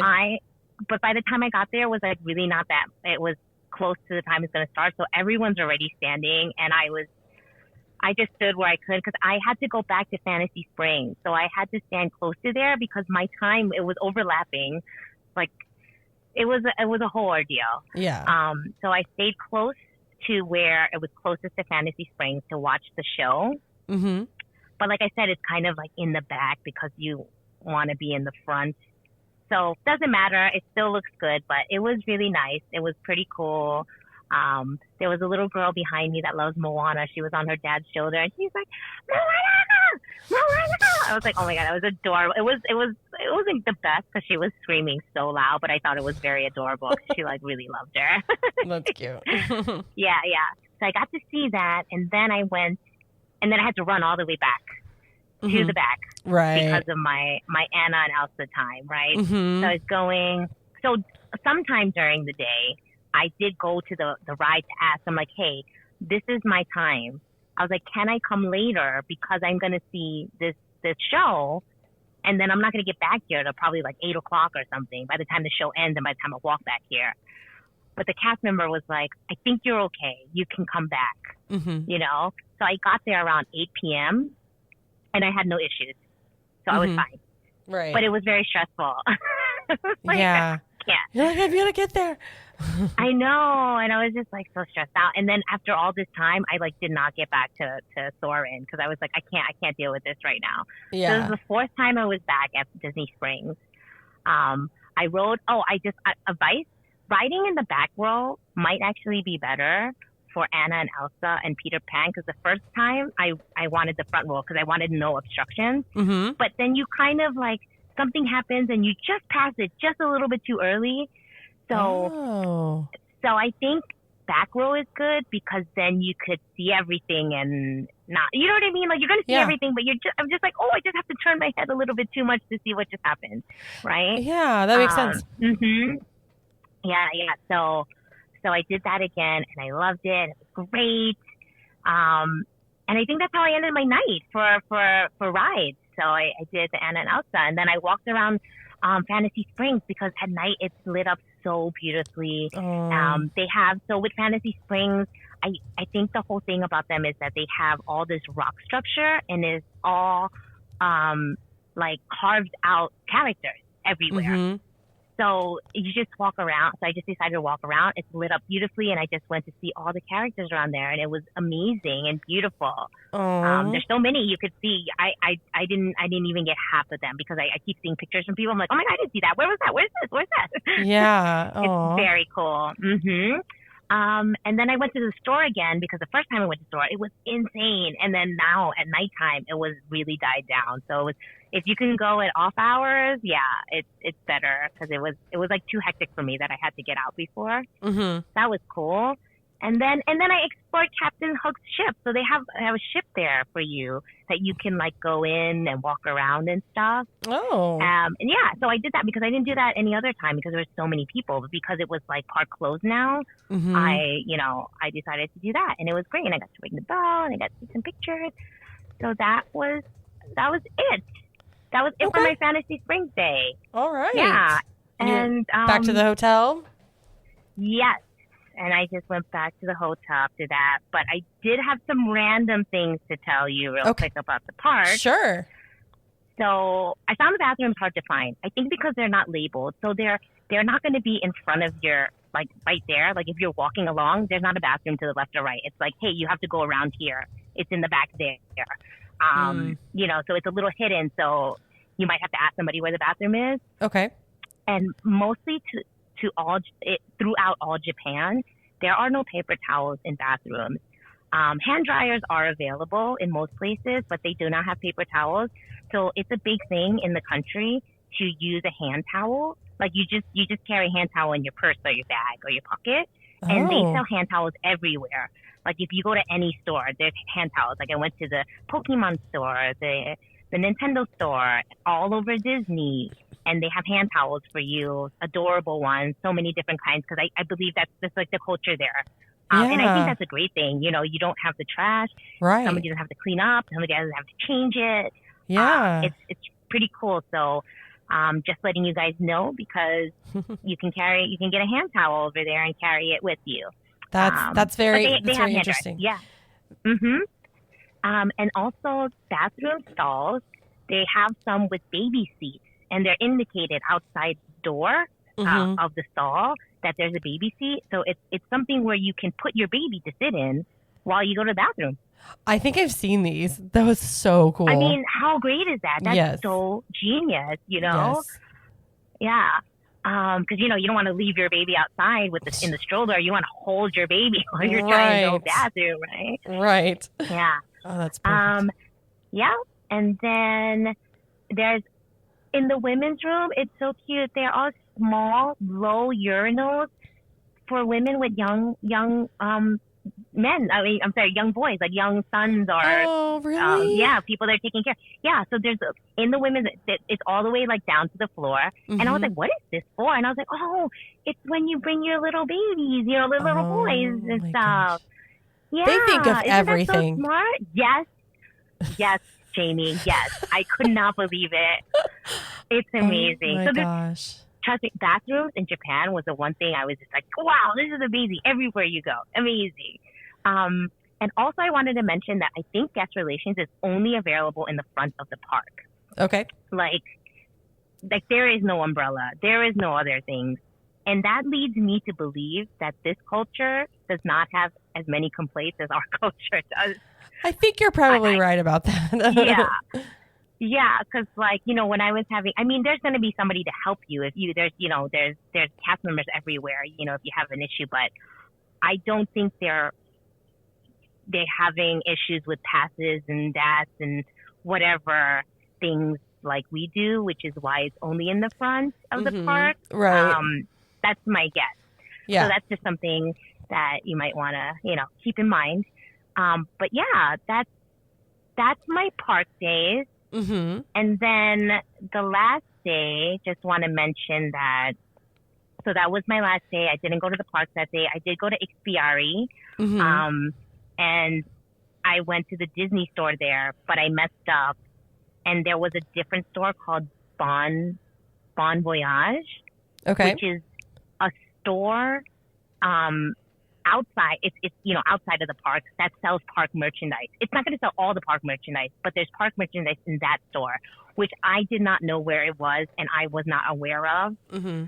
And I went to the Disney store, which is just like a regular Disney store, Mm-hmm. like we used to have, which is different.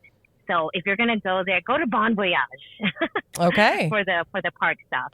Yeah, and then I ate again at the ramen place Yuppudo because I was like, oh, let me eat before I take my flight, get food in. But lo and behold, the airport, amazing food, and it's not expensive like our airports. Go eat at the airport. Okay. I guess I will. Yeah. And one last thing to tell you guys is that I took a bus. So I was at the Sheraton, and they have this bus, and it's called Airport Limousine. I think it's called Limousine Bus, Mm-hmm. right? So you can book it at your resort. Mm-hmm. They're very familiar with it, but I did it myself online, and it's literally a few bucks. I don't know. It's like $6, $7, $8. I don't know. And they come pick you up right at your hotel. And I checked out. So then I put my stuff at Bell Service, and I said, I'm going to take this limousine bus. And they're like, okay, we're going to bring it down to the Bell Service of where the bus is going to pick you up.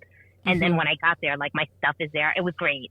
And yeah, so you get picked up in this limousine bus, but this limousine bus picks up everybody. Like it went to almost every single hotel, and it went to Expiari. Wow. So I was the first one on the bus, and I was like, oh my God, am I the only one? And then by the end of it, it was full, and I was like, I fell asleep because we were on it so long. Oh no. But it's really cheap, and it didn't take two. I'm going to say like it was like 30 minutes of picking up people or something. Oh, okay. And then yeah, it wasn't bad. Like and then yeah, I think the whole thing might have took an hour because it's not far. Maybe an hour-ish, an hour or something. Yeah, Okay. It's not bad.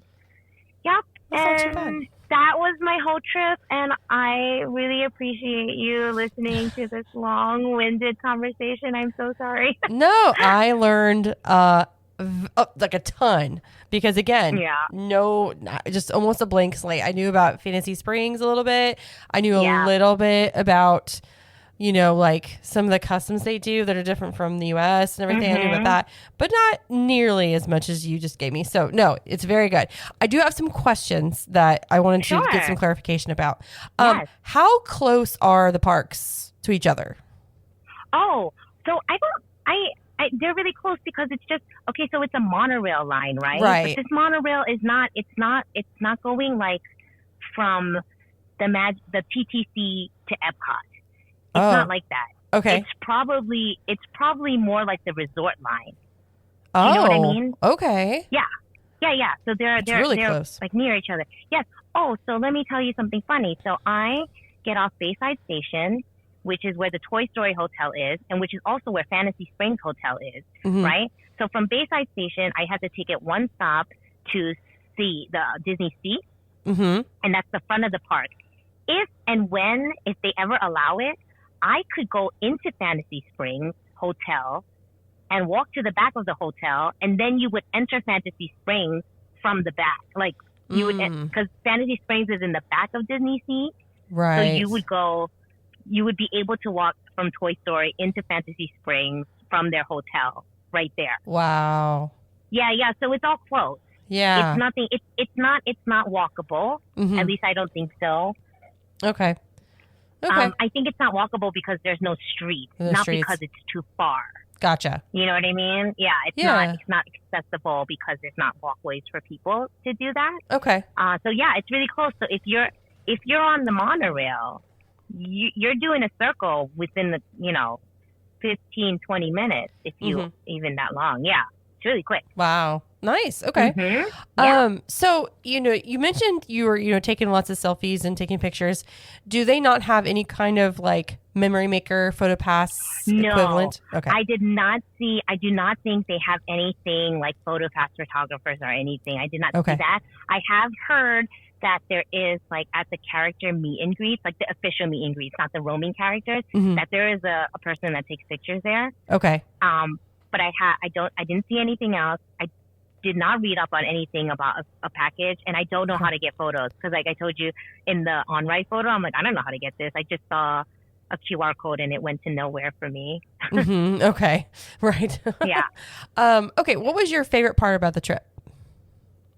Oh my gosh, I don't have a favorite. Like I don't have like a thing that happened, but to me it was just like, this is how a theme park can be. Like nobody's mad. Oh, I love that. Nobody's mad. Nobody's arguing.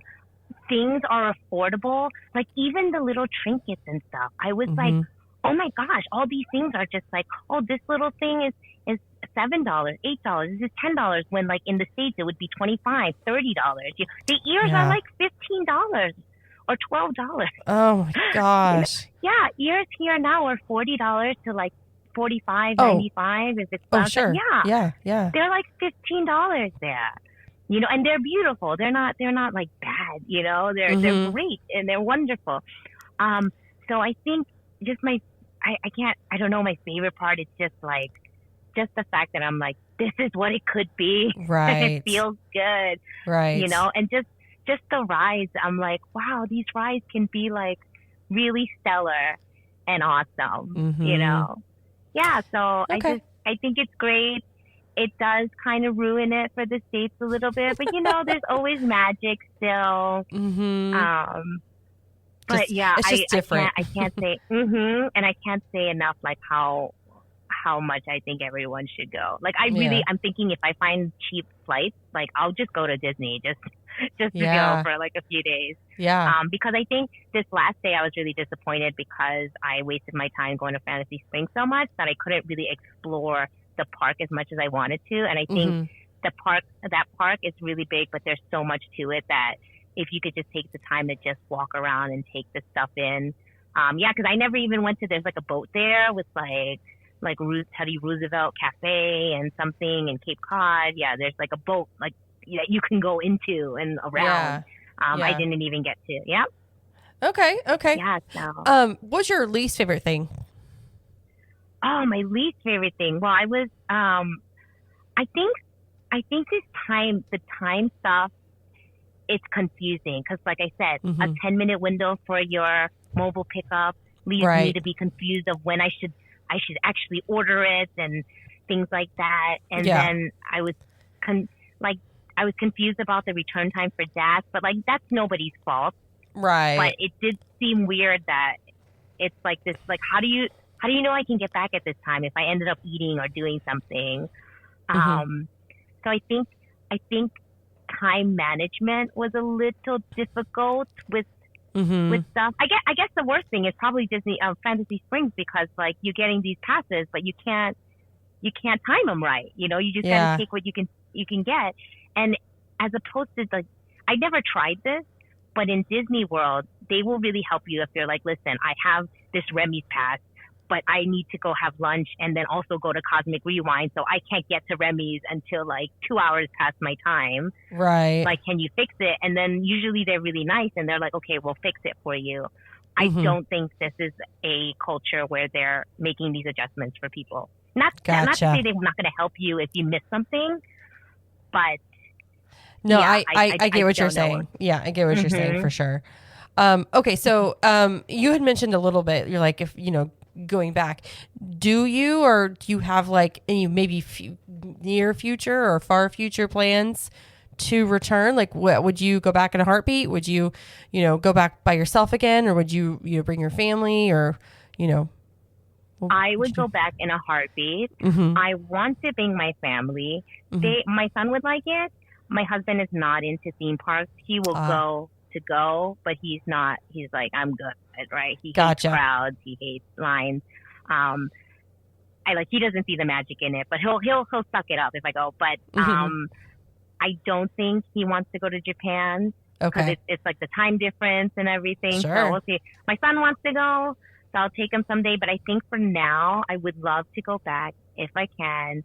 If I can get a cheap flight, I would totally do it in a heartbeat. And I want everybody to go. I'm like, I can't go, you go, please. Please everybody go. Enjoy this over here. Yes. And the exchange rate is amazing right now. Like, just go. It pays for itself. Just go. Yeah, for sure. Sure. Okay. Well, that's all the questions I have. But thank you very much. Me. This was amazing. I have like so much information in my brain where I'm like, okay, I need to figure out. I need to make a plan. I need to be like, okay, how much are flights, and when's a good time to go, and where do I want to stay? Like, I have all these like things now because I'm like, when you get like pre-planning mode and you're like, what do I want to do if I can go? I love that. I've got a planner in me, that I like to figure this out for myself. But I really think you should definitely go. It's great. It's amazing there. Yeah. You guys would love it. Yeah. Even if you can't ride everything, being there, seeing the stuff, there's plenty of things, and you would be so amazed. I'm excited. Amazed. Excited. I'm excited for you. I want to hear the next time on one of your podcasts. You're like, guess where we're going? Oh my gosh. I would love that. I would love that. Well, thank you so much for being my guest today. I loved hearing about Tokyo. Finally, I could finally say I know what it's about. Thank you so much for having me. And I hope this helps you and other people out there. Oh, definitely. Definitely. No problem. Okay, well, I hope you guys enjoyed my interview with Anne. It was, I can't say that I've had a Trip Tales episode where I've learned more. She just had so many good tips and so many good strategies and just like a wealth of knowledge, because obviously, like, we have talked about before, and we talked about in this episode, I have never been to Tokyo Disneyland, and Jared and I have always kind of talked about, if we were going to do an international trip, that is the first place we would go, would be Tokyo Disneyland, Disneysea, and check that out. And I feel like, based on what she said about budgeting and prices, and, it's not too bad. So hopefully a Tokyo trip is on the horizon for us. But I hope you guys enjoyed listening to all the stuff that she had to say, because it was all awesome. So again, thank you to Anne for being my guest today. That was awesome. A couple of things before I go. Just want to mention to follow us on all the social media platforms. We're Cat the Magic everywhere, including TikTok. TikTok did not go away. Well, it did. Briefly, but it's back. And so if you want to follow us over there, Instagram, Facebook, X, we're all, we're Cap the Magic on all of those. You can also follow us over on YouTube. We've got 2 channels over there. We have CTM Podcast, which is the podcast episodes we do, video format. And on the other channel, Cap the Magic, you can get a lot of videos. It's mostly Jared doing some long form, some short form videos about, specific topics within Disney, Universal, sometimes just theme park space over there. So if you're interested in all of that, please follow us and subscribe, share, comment, all that stuff over on YouTube. And we also have some other shows on the network besides Trip Tales. We've got the Disney podcast that we do every Thursday. That's Jared and I. We also have our Universal podcast we do at least twice a month. And that's on Mondays. The Disney one's on Thursdays. And then we do Trip Tales obviously once a month here. And occasionally we'll do just like a outside the bubble kind of show or something. We are going to be going to once a week for the Universal episodes whenever Epic Universe opens, because we'll have a ton of content we need to cover. So look for that every Monday starting probably in June. So that'll be increasing over there. So also, one more thing is don't forget to check out Club 32. That is our exclusive club within the network where we kind of give extra content extras to the members. And we've got extra discounts. We've got a private podcast feed. We've got meetups that we do. We've got live streams. We do have a Club 32 show we do every week where we live stream from home. Just like a lot closer access to Jared and I and what we're doing in the parks, and just like I said, getting those discounts and stuff. And it kind of really helps us to grow the show a little bit more and to kind of support us in all we do. So if you're interested in joining Club 32, we'd love to have you. You can go to ctmvip.com. You can do a monthly or yearly option. If you get a yearly subscription, you do get a free t-shirt. So that is a plus. If you do monthly, you can do a free trial, a free 7-day trial. So don't forget to check that out, ctmvip.com. And we've got lots coming up here in January and February. And that includes Festival of the Arts, which we haven't been to yet, but we're going to this week. We've got Stella Nova's Day we're going to be doing this week as well. It's opening on Tuesday. We're going to be checking that out on Wednesday. And then we've got our Club 32 meetup that we do. We do 2 now, once in January, once in September. At least that's what happened last year. And so we've got that coming up here. We've got Mardi Gras starting over at Universal.